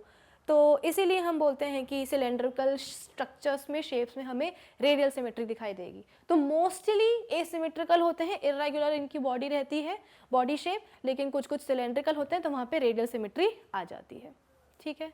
आई होप इतना सबको क्लियर हो गया होगा। हाँ, लेकिन अगर एग्जाम में कैरेक्टरिस्टिक्स लिखने को आएंगे ना तो आप मोस्टली जो है ना एसिमेट्री ही लिख करके आना, ठीक है। ये तो हम अपना लेवल क्योंकि हमने बढ़ा दिया है थोड़ा सा, तो इसीलिए मैंने आपको रेडियल सिमेट्री के बारे में भी बता दिया, लेकिन बेसिक कैरेक्टरिस्टिक तो क्या होगा, ये एसिमेट्री वाले ही रहेंगे, ठीक है। देखो अब इसके बाद में जो इनकी बॉडी में जो डिफरेंट पोर्स पाए जाते हैं ना, डिफरेंट होल्स पाए जाते हैं, उनके बारे में हम थोड़ी सी बात करते हैं। बात ऐसी है कि इनकी बॉडी में आपको बहुत सारे पोर्स दिखाई दे रहे होंगे। अब ये पोर्स कहीं ना कहीं जाके तो खुलते होंगे, वही गड्ढे हैं तो गड्ढे कहीं ना कहीं जाके तो खुलते होंगे ना। कहाँ जाके खुलते हैं? तो इनके बॉडी के अंदर एक कैविटी होती है जिसको हम क्या कहते हैं, स्पॉन्जोसील कहते हैं। क्या कहेंगे भाई? उसे हम कहेंगे स्पॉन्जोसील। मैं यहाँ लिख देती हूँ, देखो इधर हमारे पास नहीं, पॉरीफेरेंस के पास क्या होती है, एक बॉडी कैविटी होती है जिसको हम क्या कहते हैं, स्पॉन्जोसील, ठीक है। तो जो इनकी बॉडी में बहुत सारे पोर्स होते हैं ना, उन पोर्स को कोई नाम दे सकते हैं हम, अच्छा सा नाम दे देते हैं, और उन पोर्स को हम कहते हैं ऑस्टिया। क्या कहते हैं? ऑस्टिया। तो ये छोटे छोटे से पोर्स जो बॉडी वॉल पे प्रेजेंट होते हैं, ये कहाँ जाके खोलेंगे? स्पॉन्जोसील में खोलेंगे। स्पॉन्जोसील क्या है? एक बॉडी के अंदर कैविटी होती है। और फिर जैसे कि पानी है, पानी कहाँ से आया? ऑस्टिया से आया। इनकी बॉडी पे जो इतने सारे पोर्स प्रेजेंट हैं, ऑस्टिया प्रेजेंट है, पानी में रहते हैं ना, एक्सक्लूसिवली एक्वेटिक है, तो पानी से तो हमेशा ही कांटेक्ट में रहेंगे। तो पानी जो है इन पोर्स के थ्रू इनकी बॉडी में आता है, तो ऑस्टिया के थ्रू अंदर आया, स्पॉन्जोसील में गया। अब बाहर भी तो जाना चाहिए ना, क्योंकि कंटिन्यूशन में सर्कुलेशन होना ही चाहिए, आना जाना पानी का बॉडी के अंदर लगा रहना चाहिए, वरना क्या होगा, अगर ये पानी को स्टोर थोड़ी ना कर सकते हैं कि एक बार पानी ले लिया और बस ज़िंदगी भर उसी पानी के साथ रह के उन्हें बिता ली अपनी ज़िंदगी, ऐसा नहीं होता है। कंटिन्यूसली हम बोलते हैं कि पानी का सर्कुलेशन इनकी बॉडी में चलता रहना चाहिए, तो जिसकी हेल्प से हम बोलते हैं कि स्पॉन्जोसील में पानी आया ऑस्टिया से, और ये पानी फिर बाहर भी जाएगा। तो ये पानी बाहर कहाँ से जाएगा, क्या इन्हीं ऑस्टिया से चला जाएगा? नहीं, इनके पास एक स्पेशल और ओपनिंग होती है जिसको हम क्या कहते हैं, ऑस्क्यूलम कहते हैं। क्या कहते हैं? ऑस्क्यूलम कहते हैं। तो पानी अंदर आएगा ऑस्टिया से, बहुत सारी ओपनिंग्स होती हैं, बहुत सारे पोर्स होते हैं बॉडी वॉल पे। कहाँ जाएगा? कैविटी में, स्पॉन्जोसील में, स्पॉन्जोसील से फिर बाहर एक कॉमन ओपनिंग होती है ऊपर की तरफ इधर पे, जिसे हम क्या कहते हैं, देखो इधर पे ये वाली, ये आपको ओपनिंग दिखाई दे रही होगी इनके हेड पर, इन्हें हम क्या कहते हैं, इन्हें हम कहते हैं ऑस्क्यूलम। तो इस ऑस्क्यूलम से बाहर चला जाएगा। अब आपके दिमाग में एक सवाल आना चाहिए कि मैम ऐसा क्यों हो रहा है कि ऑस्टिया से ही पानी अंदर आ रहा है और ऑस्क्यूलम से ही पानी बाहर जा रहा है? भाई ऑस्क्यूलम भी तो एक ओपनिंग ही ना, एक सिंगल ओपनिंग है, उल्टी बहुत बड़ी है, तो पानी इससे भी तो अंदर आ सकता है और ऑस्टिया से भी तो बाहर जा सकता है। हमेशा यही वाला पाथवे हम क्यों फॉलो करते हैं कि ऑस्टिया से अंदर आना स्पॉन्जोसील में और फिर स्पॉन्जोसील से बाहर जाना ऑस्क्यूलम के थ्रू? ये वाला पाथवे क्यों हम फॉलो करते हैं? इसका रिवर्स पॉसिबल क्यों नहीं है? रिवर्स इसलिए पॉसिबल नहीं है क्योंकि ये जो इनकी जो बॉडी वॉल होती है ना, बॉडी वॉल में अंदर की तरफ कुछ सेल्स होते हैं। अगर मैं यहाँ पे आपको ड्रॉ करके बताऊँ तो जैसे ये मैं क्या बना रही हूँ, एक स्पॉन्ज बना रही हूँ, ठीक है। तो ये क्या है, सपोज ये इनकी स्पॉन्जोसील है, ठीक है। तो अंदर की तरफ बॉडी वॉल में यहाँ पे आपको कुछ सेल्स दिखाई देंगे। सेल्स तो होते ही हैं, लेकिन वो सेल्स की खास बात क्या है कि वो फ्लैजिलेटेड सेल्स होते हैं। चलो मैं नाम भी बता देती हूँ, याद रहे तो बहुत अच्छी बात है, जिनको हम क्या कहते हैं, कोवेनोसाइट्स कहते हैं। क्या कहते हैं? कोवेनोसाइट्स। तो ये जो कोवेनोसाइट सेल्स होते हैं ना, इनके पास फ्लैजेला होते हैं, और ये फ्लैजेला का ही मेन रोल है कि पानी जो है ऑस्टिया से अंदर आएगा और ऑस्क्यूलम से बाहर जाएगा। क्यों? क्योंकि फ्लैजेला जो है ना बीट करते रहते हैं, तो ये कुछ इस तरीके से बीट करेंगे कि पानी का मोशन ही ऐसे बनता है कि ऑस्टिया से बाहर, मतलब कि ऑस्टिया से अंदर आएगा पानी। अब जो ऑस्टिया से अंदर आ गया पानी स्पॉन्जोसील में, इस पानी को ये क्या करेंगे, कुछ ऐसे मोशन में फ्लो करवाएंगे कि वो ऑस्क्यूलम से ही बाहर जाए। हमारे दिमाग में ये सवाल आया था कि भाई ऑस्टिया, स्पॉन्जोसील, ऑस्क्यूलम, हम यही वाला पाथवे क्यों फॉलो करते हैं, रिवर्स क्यों नहीं फॉलो करते हैं? ऑस्क्यूलम से पानी अंदर क्यों नहीं आ सकता? क्योंकि अंदर बॉडी वॉल के अंदर कुछ सेल्स होते हैं, नाम अगर याद रहे तो बहुत अच्छी बात है, कोवेनोसाइट्स कहते हैं, उनके ऊपर फ्लैजेला लगे होते हैं। तो ये फ्लैजेला क्या करते हैं, पानी को बीट करते रहते हैं। तो बीट करने से पानी का मोशन ऐसे बनता है कि ऑस्टिया से जो पानी आया है अंदर स्पॉन्जोसील में, वो पानी ऑस्क्यूलम के थ्रू बाहर जाए, ऑस्टिया के थ्रू नहीं, ठीक है। तो यहाँ पे हम बोलते हैं कि हमको फिल्टर फीडिंग दिखाई देती है। फिल्टर फीडिंग का मतलब क्या होता है? देखो, बात क्या है कि पानी अंदर आ रहा है और जैसे कि मैंने आपको बताया कि पानी स्टोर्ड नहीं रहता है, सर्कुलेशन होता रहता है पानी का। तो थोड़ा सा दिमाग लगाओ, पानी आएगा तो क्या खाली हाथ आएगा? नहीं, पानी में सबसे पहली बात तो ये है कि ऑक्सीजन तो होगी ही, तो डिजॉल्व्ड ऑक्सीजन तो पानी में होगी ही।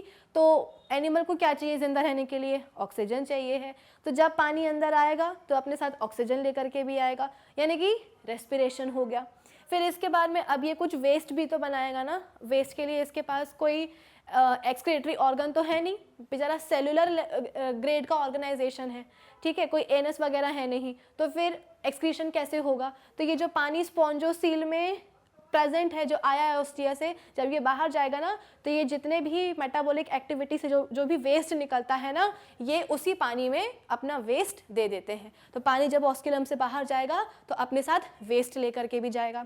तो जो पानी अंदर आया है वो ऑक्सीजन लाया है, तो रेस्पिरेशन हो रहा है। बाहर जा रहा है तो आप बोल सकते हो कि वेस्ट को साथ में लेके जा रहा है, तो वेस्ट रिमूवल भी हो गया। साथ ही साथ हम बोलते हैं कि जब पानी अंदर आ ही रहा है तो खाना भी ले आए, तो बेचारों का ऑक्सीजन भी मिल जाएगी और खाना भी मिल जाएगा। तो ये जो पानी आएगा, ठीक है, ये जो पानी आएगा वाटर आएगा, इसके पास में ऑक्सीजन भी होगा, फिर इसके बाद में इसके पास फूड भी होगा। तो रेस्पिरेशन का काम हो गया, न्यूट्रिशन का काम भी हो गया और एक्सक्रीशन का काम भी हो गया। एक और काम होता है, उस काम को हम क्या कहते हैं, रिप्रोडक्शन कहते हैं। तो रिप्रोडक्शन में भी हम बोलते हैं कि बेसिकली इसको हम वाटर कैनाल सिस्टम कहते हैं। ये जो आपको दिखाई दे रहा है ना ऑस्टिया स्पॉन्जियोसिल ऑस्कुलम, इसको हम क्या कहते हैं, वाटर कैनाल सिस्टम। लिख देती हूँ मैं यहाँ पे वाटर कैनाल सिस्टम।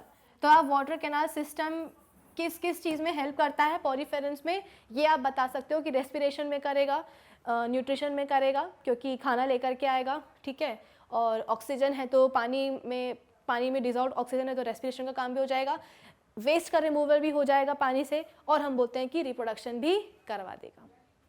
ठीक है, आई होप। रिप्रोडक्शन कैसे करवाएगा भाई, देखो उसके बारे में थोड़ा सा और आगे बढ़ लेंगे, अभी के लिए आप समझ लो कि हाँ ये रिप्रोडक्शन करवा देगा।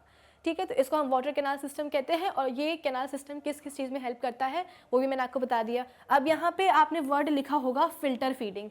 भाई अगर ये पानी में है तो ऐसा थोड़ी कि हर कुछ खा लेगा, जो इसको खाना होगा वही तो खाएगा ना, तो इसीलिए इसको हम क्या कहते हैं, फिल्टर फीडिंग। तो फिल्टर फीडिंग में भी ये कैनाल सिस्टम हेल्प करता है। तो कुल मिलाकर के पॉरीफेरेंस के लिए कैनाल सिस्टम ही उनकी बॉडी में असली काम करता है।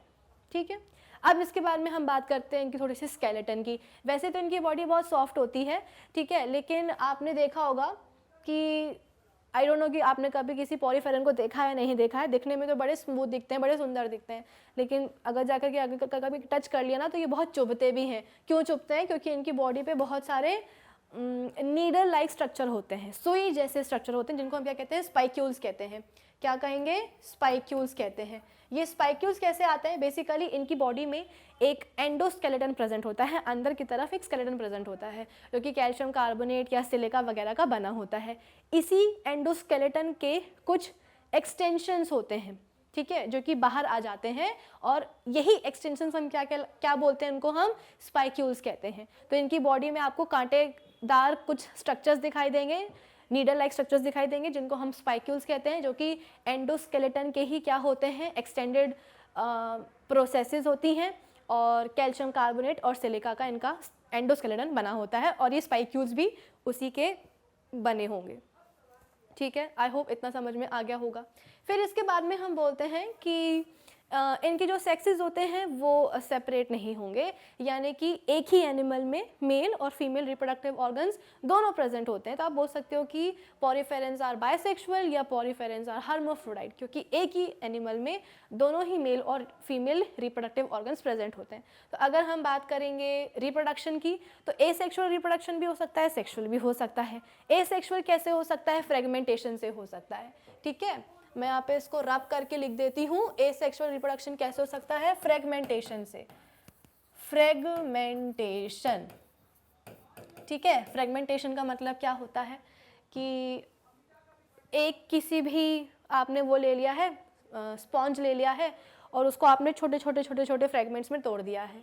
तो हर एक फ्रेगमेंट के पास इतनी एबिलिटी है, इतनी कैपेसिटी है कि वो एक न्यू एनिमल में ग्रो कर जाए। तो इसे हम कहते हैं फ्रेगमेंटेशन। बेसिकली फ्रेगमेंटेशन जो अनफेवरेबल कंडीशंस आती है ना, उसमें होता है। फिर इसके बाद में एक आपको दिखाई देगा, कुछ बुक्स में दिखाई देगा आपको, जेम्यूल्स फॉर्मेशन भी होता है। जेम्यूल्स मतलब क्या, जेम्यूल्स मतलब हम बोलते हैं कि ये इंटरनल बर्ड्स लाइक भी होते हैं। तो जब अनफेवरेबल कंडीशंस आएंगी तो ये जेम्यूल्स बनाते हैं, और इन जेम्यूल्स को पानी में रिलीज कर देते हैं कि जाओ भैया तुम्हारी ज़रूरत नहीं है। अब इन जेम्यूल्स की खास बात ये होती है कि आप बोल सकते हो कि ये डॉर्मेंट हो जाते हैं, ठीक है, डॉर्मेंसी की स्टेट में चले जाते हैं जब अनफेवरेबल कंडीशंस हो रही हैं तब। तो कई सालों तक, मतलब लंबे टाइम तक जो है ना ये अपने डॉर्मेंसी के स्टेट में रहेंगे, और जैसे ही फेवरेबल कंडीशंस आ जाएंगी तो फिर ये जेम्यूल्स जो है एक न्यू स्पॉन्ज में या पॉरीफेरन में ग्रो कर जाएंगे, डेवलप हो जाएंगे। तो जेम्यूल्स आप बोल सकते हो कि ये इंटरनल बर्ड्स लाइक होते हैं, जो कि अनफेवरेबल कंडीशंस में प्रोड्यूस होते हैं, और इनको पानी में रिलीज़ कर दिया जाता है। तो ऑब्वियसली बात है, रिलीज़ कर देंगे तो ये कहीं भी जा सकते हैं। तो अच्छी बात है ना, जेम्यूल्स को अगर बनाना है या जेम्यूल्स अगर बन रहे हैं तो अच्छी बात है। क्यों, क्योंकि अगर इनको पानी में रिलीज़ कर दिया तो ये पानी में हर कहीं बहेंगे वाटर करेंट्स के थ्रू, और इस तरह से इनकी क्या होगी, कॉलोनी बढ़ती जाएगी, फैलती जाएगी कॉलोनी इनकी, है ना, स्प्रेड होती जाएगी, तो जेम्यूल्स का फॉर्मेशन भी अच्छा होता है। फ्रेगमेंटेशन हो गया, जेम्यूल्स का फॉर्मेशन हो गया, ये हुआ क्या, एसेक्सुअल रिप्रोडक्शन। सेक्सुअल रिप्रोडक्शन में हम बोलते हैं कि अगेन रिप्रोडक्टिव ऑर्गन्स होंगे, मेल और फीमेल हम बोलते हैं कि गैमेट्स फॉर्म करेंगे। फीमेल गैमेट्स हम बोलते हैं कि जल्दी मैच्योर हो जाते हैं। अब जो मेल गैमेट्स है उनको वाटर करंट में आप बोल सकते हो कि पानी में रिलीज कर दिया जाता है, और जो पानी है वो अंदर आएगा।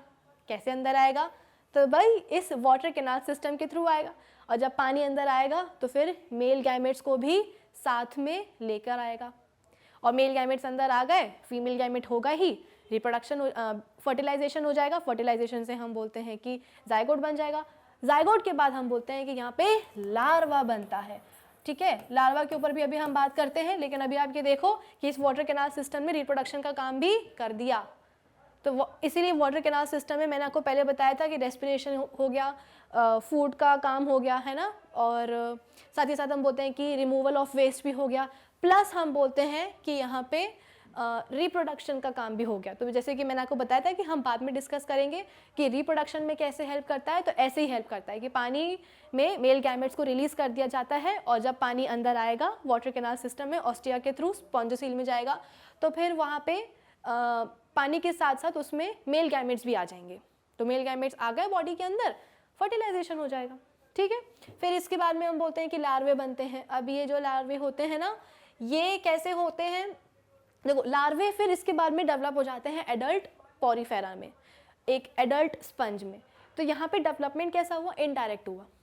ठीक है, डेवलपमेंट कैसा हुआ, इनडायरेक्ट हुआ, कि डायरेक्टली हम बोलते हैं कि जाइगोट, एम्ब्रियो और फिर कोई एनिमल नहीं बना है। यहाँ पे बीच में लार्वल स्टेज भी आई है, और इनकी लार्वल स्टेज कैसी होती है, मोटाइल होती है, हर कहीं मूव कर सकती है। बाकी जो एडल्ट वाले होते हैं वो तो सेसाइल होते हैं, स्टेशनरी होते हैं।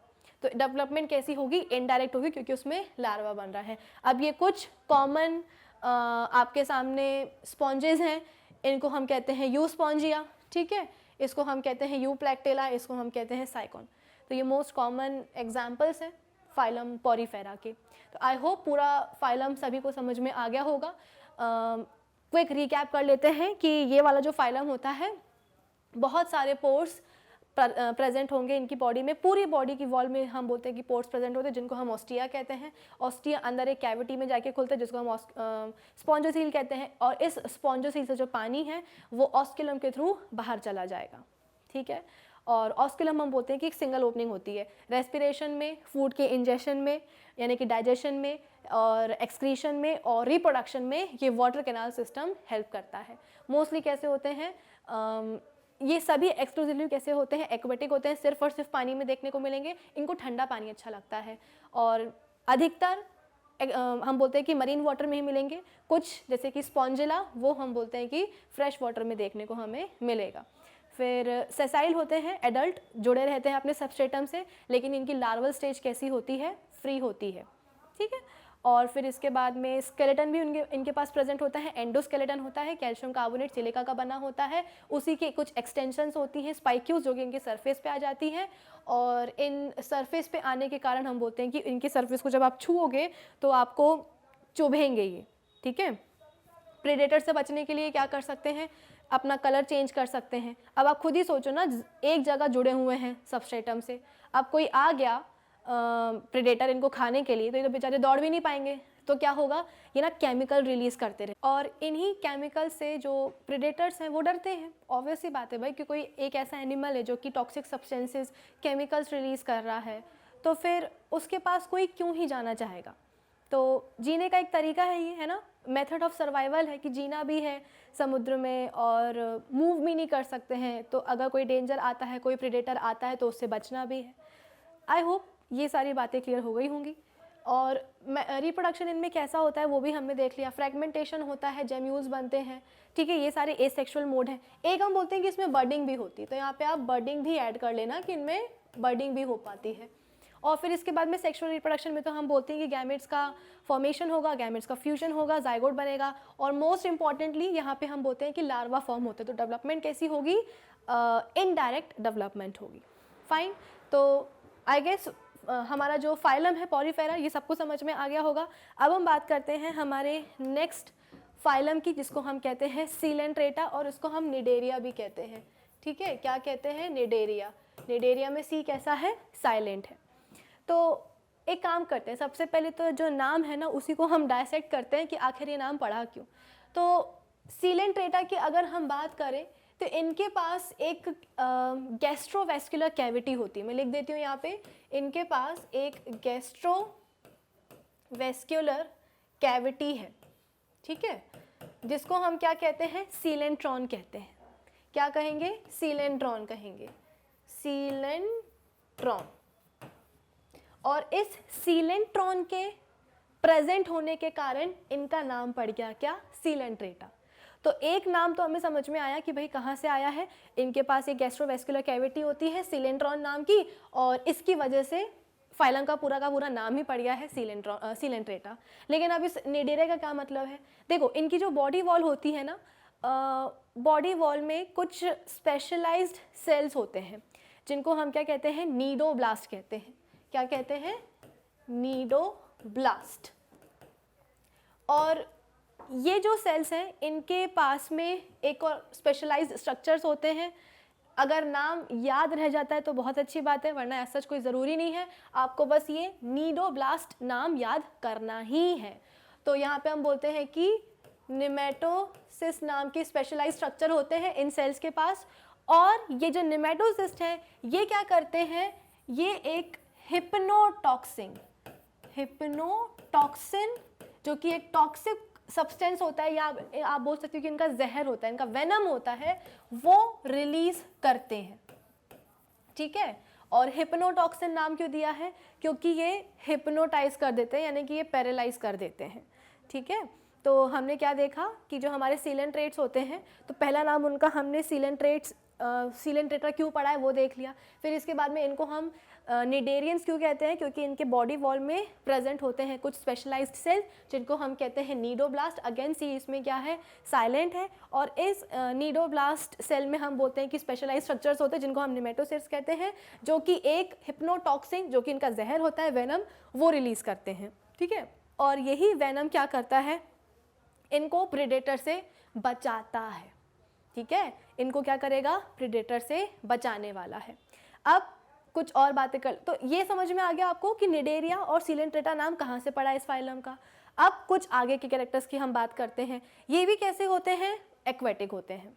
ठीक है, ये भी आपको सिर्फ और सिर्फ पानी में ही देखने को मिलेंगे। मोस्टली कैसे होते हैं? मरीन होते हैं, यानी कि सी वाटर वगैरह में मिलेंगे, और फ्रेश वाटर में थोड़े बहुत देखने को मिल ही जाएंगे। उसका बेस्ट एग्जाम्पल है हाइड्रा। तो हाइड्रा एक क्या है? सीलेंट्रेट है, और वो फ्रेश वाटर में हमें मिलता है। ठीक है, फिर इसके बाद में हम बोलते हैं कि देखा जाए तो इनकी जो बॉडी होती है ना वो बहुत सॉफ्ट होती है। ठीक है, इनकी बॉडी कैसी होगी भाई? बहुत सॉफ्ट होगी। लेकिन पानी में रहते हैं, पानी में तरह तरह के मिनरल्स होते हैं, तो कैल्शियम और बाकी मिनरल्स के डिपोजिशन के कारण इनका जो सरफेस होता है ना वो थोड़ा सा रफ हो जाता है। ठीक है, रफ हो जाता है। तो रफ सरफेस कई हद तक इनके स्केलेटन का काम करता है।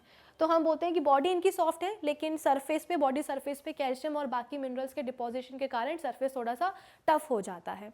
आपने देखे होंगे कोरल्स। ठीक है, आपने देखे होंगे कोरल्स बहुत ब्यूटीफुल कलर्स के होते हैं, बहुत सारे अलग अलग कलर्स के होते हैं। तो ये कोरल्स क्या करते हैं? कोरल्स का सरफेस स्कूबा डाइविंग वगैरह जब होती है तो जो डाइवर्स होते हैं वो कई बार कोरल्स को भी जो है ना टच करके आते हैं। तो जब उनको टच करोगे तो आपको फील होगा कि वो बहुत ही हार्ड है। तो ये जो कोरल्स होते हैं, ये इनका जो सरफेस है वो बहुत ही हार्ड हो जाता है, और ये आप बोल सकते हो कि आपको अधिकतर पानी के एरिया में आपको ये दिखाई देंगे। कॉलोनीज़ में रहते हैं, ये बहुत सारे कलर्स के होते हैं। ठीक है, कुछ सीलेंट्रेट्स ऐसे भी होते हैं जो कि सोलिटरी लाइफ जीते हैं, यानी कि अकेले जीवन जीते हैं। कोरल्स की अगर हम बात करें तो आपको कभी एक या दो कोरल दिखाई नहीं देंगे, आपको कोरल की कॉलोनीज़ दिखाई देंगी, और पानी में पूरी अपनी, आप बोल सकते हो कि कॉलोनी को फैला करके ये जीते हैं। ठीक है, तो इनका हैबिटाट के बारे में हमने बात कर ली। ठीक है, और ये कैसी लाइफ जीते हैं, सॉलिटरी होते हैं या कॉलोनीज़ बना करके रहते हैं, ये भी हमने देख लिया। बॉडी के बारे में पढ़ लिया कि सॉफ्ट होते हैं। अब इनकी खास बात एक और होती है। खास बात ये है कि इनके पास होता है एक माउथ। ठीक है, अगर मैं इनकी बॉडी की बात करूँ तो कुछ इस तरह की होती है। मैं इसको रिमूव कर देती हूँ। यहाँ पे मैं एक स्ट्रक्चर बना रही हूँ, उसको ध्यान से समझने की कोशिश करिएगा, ठीक है। ये हुआ क्या, एक निडेरियन की बॉडी, ये हुआ उसका माउथ। अब इस माउथ के पास आपको बहुत सारे कुछ इस तरीके के एंटीना दिखाई देंगे। एग्जैक्टली एंटीना नहीं होते, इनको हम टेंटिकल्स कहते हैं। देखो यहाँ भी आपको दिखाई दे रहा होगा, ठीक है। ये क्या है, सी एनेमोन है। तो यहाँ पे देखो ये माउथ है, ये माउथ वाला रीजन है, और इस माउथ के पास देखो कितने सारे टेंटिकल्स प्रेजेंट हैं। तो सबसे ज़्यादा ये जो हमने बात करी थी ना कि बहुत सारे इनके पास क्या होते हैं, इनके बॉडी वॉल में नीडोब्लास्ट सेल्स होते हैं। तो सबसे ज़्यादा नीडोब्लास्ट सेल्स आपको कहाँ देखने को मिलेंगे, इनके माउथ और इनके टेंटिकल्स पर ही देखने को मिलेंगे, ठीक है। सबसे ज़्यादा ऐसा नहीं है पूरी बॉडी वॉल में प्रेजेंट होते हैं, लेकिन सबसे ज़्यादा नीडोब्लास्ट हमें इनके माउथ और इनके टेंटिकल रीजन में ही देखने को मिलेंगे। यानी कि जितने ज़्यादा नीडोब्लास्ट उतनी ज़्यादा हिप्नोटॉक्सिन, यानी कि उतना ज़्यादा वेनम। तो आप बोल सकते हो कि इनके जो टेंटिकल्स होते हैं ना, ये ऑफेंस और डिफेंस में भी इनको हेल्प करते हैं, ठीक है। अगर कोई प्रेडेटर आया है तो ये क्या करेंगे, उसके ऊपर अपने टेंटिकल्स फेंक देंगे, और जैसे ही फेंकेंगे टेंटिकल्स प्रेडेटर की बॉडी पे जाकर के चिपक जाएंगे, और जो वेनम है, जो हिप्नोटॉक्सिन है, उसकी बॉडी में जाकर के रिलीज करके आ जाएंगे, ठीक है। क्योंकि टेंटिकल्स के पास क्या है, नीडोब्लास्ट सेल्स है, निमेटोसिस्ट है, जो कि क्या करता है, हिप्नोटॉक्सिन वेनम जो है सेक्रीट करता है। तो प्रेडेटर की बॉडी में हम बोलते हैं कि जहर आ गया, और जहर कैसा होता है, हिप्नोटाइज करता है, पैरालाइज कर देता है। तो बेचारा प्रेडेटर क्या करेगा, पास आने की कोशिश ही नहीं करेगा, वो वहीं मर जाएगा, ठीक है। एग्जैक्टली मरता नहीं, लेकिन हाँ पैरालाइज तो कर ही देते हैं ना, वो तो और गंदा होता है। फिर इसके बाद में तो ये ऑफेंस डिफेंस का काम हो गया।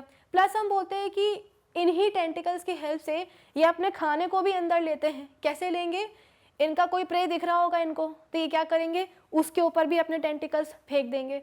वो टेंटिकल्स जैसे ही फेंकेंगे तो टेंटिकल्स जाकर के चिपक जाएंगे प्रे के ऊपर, और टेंटिकल्स के अंदर जो वेनम है, हिप्नोटॉक्सिन है, वो चला जाएगा प्रे की बॉडी में, इनके खाने के ऊपर। इनका जो प्रे होगा वो हम बोलते हैं कि हिप्नोटाइज हो जाएगा, वो पैरालाइज हो जाएगा। अब जब बेचारा पैरालाइज हो गया है तो जाहिर है यहाँ वहाँ तेज़ी के साथ मूव तो कर नहीं सकता, बचने के उसके पास चांसेस ही नहीं है। क्या करेंगे, टेंटिकल्स को फिर अंदर की तरफ लेंगे, और जो माउथ है इनके पास, माउथ में डाल लेंगे, ठीक है। आया आपको बात समझ में। तो ये इनका पूरा मेथड होता है फीडिंग का, कि कैसे बचना है, कैसे प्रेडेटर से बचना है, कैसे अपने प्रे को कैप्चर करना है। ये सब टेंटिकल्स, नीडोब्लास्ट, वेनम, इन सब से पॉसिबल है। अब यहाँ पे आपको, जैसे कि मैंने आपको बताया था कि इनके पास क्या होती है, एक गैस्ट्रोवेस्कुलर कैविटी होती है, जिसको हम क्या कहते हैं, सीलेंट्रॉन कहते हैं। तो यहाँ पे आपको एक गैस्ट्रोवेस्कुलर कैविटी सीलेंट्रॉन दिखाई देगी, ये, ठीक है। और इस कैविटी का में देखो आपको ये माउथ दिखाई दे रहा होगा, ठीक है। ये माउथ हम बोलते हैं कि ये माउथ का भी बेसिकली ये एक ओपनिंग है, जो कि एक माउथ और एक एनस दोनों का काम करती है। इस आप बोल सकते हो कि ओपनिंग के अलावा इनके बॉडी में आपको और कोई दूसरी ओपनिंग दिखाई नहीं देगी। तो यही माउथ का काम भी करेगी, और यही हम बोलते हैं कि एनस का काम भी करेगी। तो यहाँ पे हम बोलते हैं कि एक ब्लाइंड सेक नाम का वर्ड है, ठीक है। ब्लाइंड सेक आप बोल सकते हो कि ऑर्गेनाइजेशन यहाँ पे आपको मिलेगा, कि ले देकर के सिर्फ एक ही ओपनिंग है, और वही माउथ, वही एनस का काम कर रही है। कोई प्रॉपर इसमें हम बोलते हैं कि एलिमेंट्री कैनाल नहीं है, कोई माउथ नहीं है, कोई एनस नहीं है। तो आप बोल सकते हो कि प्रॉपर डाइजेस्टिव सिस्टम इनमें एब्सेंट होता है। ऑब्वियस सी बात है, अभी तो हम धीरे धीरे एनिमल किंगडम में आगे बढ़ते जा रहे हैं ना, एकदम से थोड़ी ना स्टमक, इंटेस्टाइन ये सब आ जाएगा, वो तो ग्रेजुअली इवोल्यूशन के प्रोसेस से आएगा। तो ये तो छोटे एनिमल्स होते हैं, है ना। और आई होप ये सब आपको समझ में आ रहा होगा। फिर इसके बाद में खास बात इनकी क्या है कि इनके ये होते हैं डिप्लोब्लास्टिक, यानी कि इनके पास होती है 2 जर्म लेयर, ठीक है। एक होती है एक्टोडर्म और एक होती है एंडोडर्म। अब हम बोलते हैं कि जैसे कि हमने पहले भी पढ़ा है कि 3 जर्म लेयर्स होती हैं, एक्टोडर्म, एंडोडर्म एंड मेसोडर्म। तो ऑन द बेसिस ऑफ कितनी नंबर ऑफ लेयर्स प्रेजेंट है, उसके बेसिस पे हम बोलते हैं कि डिप्लोब्लास्टिक होते हैं या ट्रिप्लोब्लास्टिक होते हैं। डिप्लोब्लास्टिक में हम बोलते हैं कि 2 लेयर्स होती है, कौन कौन सी, एक्टोडर्म एंड एंडोडर्म। और जब हम पढ़ेंगे ट्रिप्लोब्लास्टिक एनिमल्स को तो वहाँ पे हमको मेसोडर्म भी दिखाई देगी, यहाँ पे मेसोडर्म नहीं होती। तो ये डिप्लोब्लास्टिक होते हैं। सबसे पहले इन्हीं के पास गैस्ट्रोवेस्कुलर कैविटी आई थी। सबसे पहले हम बोलते हैं कि इन्हीं के पास टिश्यू लेवल का ऑर्गेनाइजेशन आया था। अब हमने पॉरीफेरा पढ़ लिया है, पॉरीफेरा में हमने देखा था कि सेल्स तो होते हैं, बहुत सारे होते हैं, लेकिन वो टिश्यूज नहीं बना पाते, ग्रुप्स नहीं बना सकते हैं। लेकिन यहाँ पे फर्स्ट टाइम हमको, मैं यहाँ पे लिख देती हूँ, बहुत सारी चीज़ें यहाँ पे पहली बार हुई हैं। फर्स्ट टाइम यहाँ पे हमको गैस्ट्रोवेस्कुलर कैविटी दिखाई दी है, गैस्ट्रोवेस्कुलर कैविटी, ठीक है। फिर इसके बाद में फर्स्ट टाइम यहाँ पे क्या हुआ है, टिश्यू लेवल का ऑर्गेनाइजेशन आया है, ठीक है। एक और चीज़ पहली बार हुई है, वो चीज़ ये है कि यहाँ पे एक नर्वस सिस्टम आया है, फर्स्ट टाइम यहाँ पे नर्वस सिस्टम आया है, फर्स्ट टाइम नर्वस सिस्टम आया है।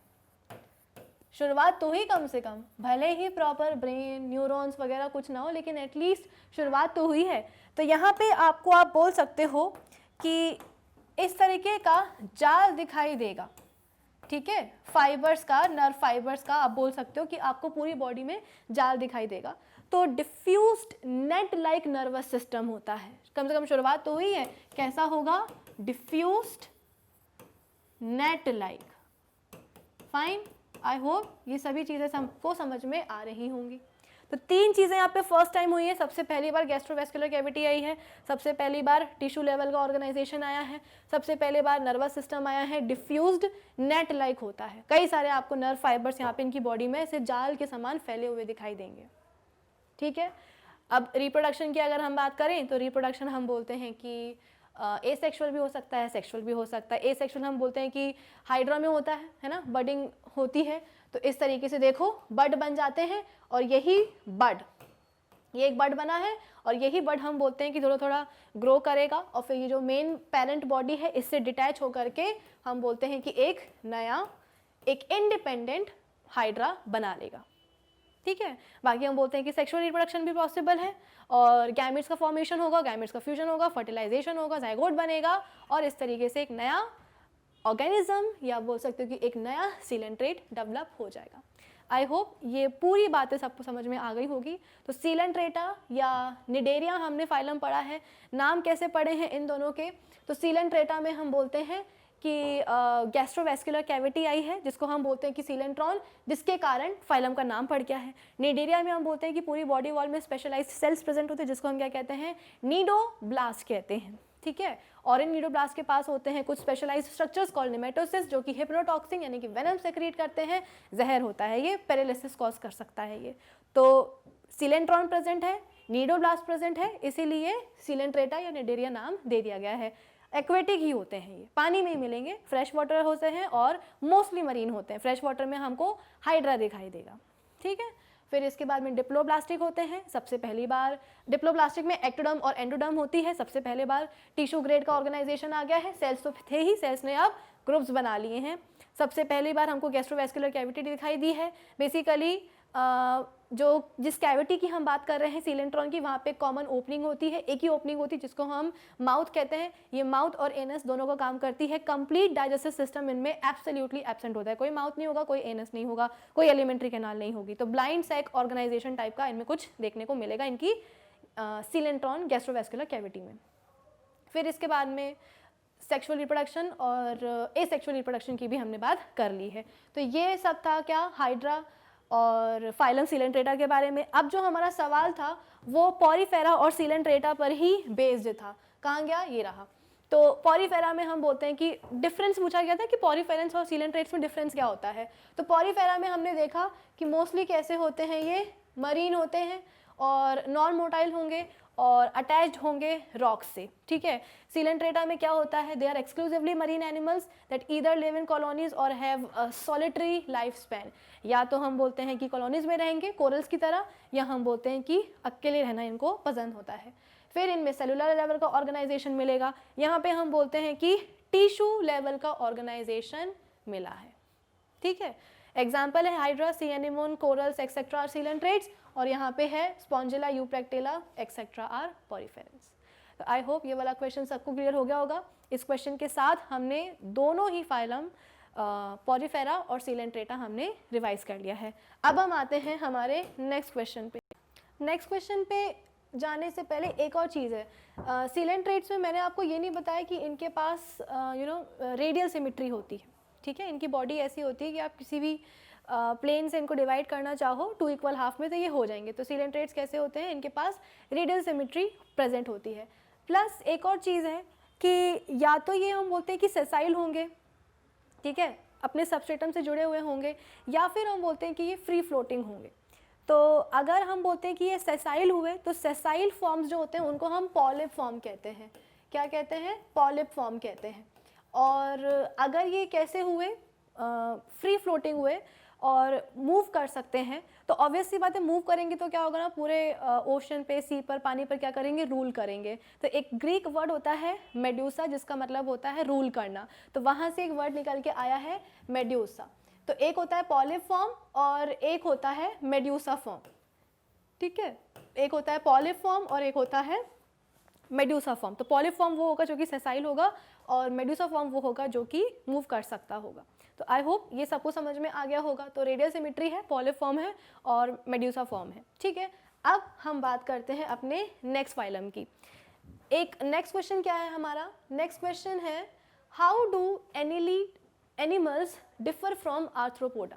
अब यहाँ पे एनिलीड्स और आर्थ्रोपोडा के बीच में हमें डिफरेंस पूछा गया है। तो एक काम करते हैं, एनिलीड्स तो हम पढ़ेंगे ही, आर्थ्रोपोडा भी पढ़ेंगे, उसके पहले इनसे मिलते जुलते कुछ और वर्म्स भी हैं जो कि एक अलग फाइलम में आते हैं, जिसको हम फाइलम निमेटोडा कहते हैं या इसको हम एस्कीहेलमिंथिस भी कहते हैं। उनके बारे में पहले हम पढ़ लेते हैं, फिर हम एनिलिडा के बारे में पढ़ेंगे, फिर हम आर्थ्रोपोडा के बारे में पढ़ेंगे, ठीक है? तो निमेटोडा या इनको हम एस्कीहेलमिंथिस भी कहते हैं और इनको हम राउंड वर्म्स भी कहते हैं। राउंड वर्म्स क्यों कहते हैं? क्योंकि अगर आपने इनको काटा ना बीच में से, जैसे कि अगर ये कोई वर्म है और वर्म को अगर आपने ऐसे काटा है, ठीक है, ऐसे में काटा है, तो जब आप इसका टीएस देखोगे, ट्रांसवर्स सेक्शन देखोगे, तो आपको कैसा दिखाई देगा? सर्कुलर दिखाई देगा, राउंड दिखाई देगा।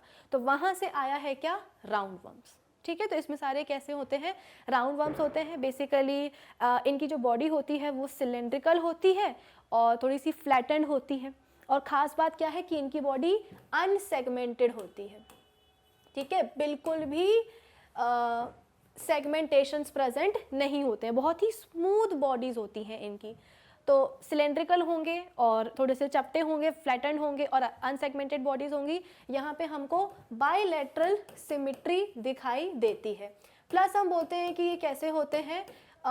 ट्रिप्लोब्लास्टिक होते हैं। ट्रिप्लोब्लास्टिक का मतलब क्या है कि यहाँ पे हमको 3 जर्म लेयर्स दिखाई देती हैं, ectoderm, endoderm, mesoderm. Actually Nematoda, Aschelminthes के पहले भी एक क्लास आती है, एक फाइलम आते हैं जिसको हम प्लेटीहेलमिंथिस कहते हैं। उनमें फ्लैट वर्म्स वगैरह आते हैं। टेप वर्म आपने सुना होगा, है ना, टीना सोलियम करके, तो पेट में कीड़े हो जाते हैं, ठीक है? तो यहाँ पे भी जो आपको वर्म्स देखने को मिल रहे हैं ना, ये भी ह्यूमन बींग्स के ऊपर एज अ पैरासाइट रहते हैं इंटेस्टाइन में।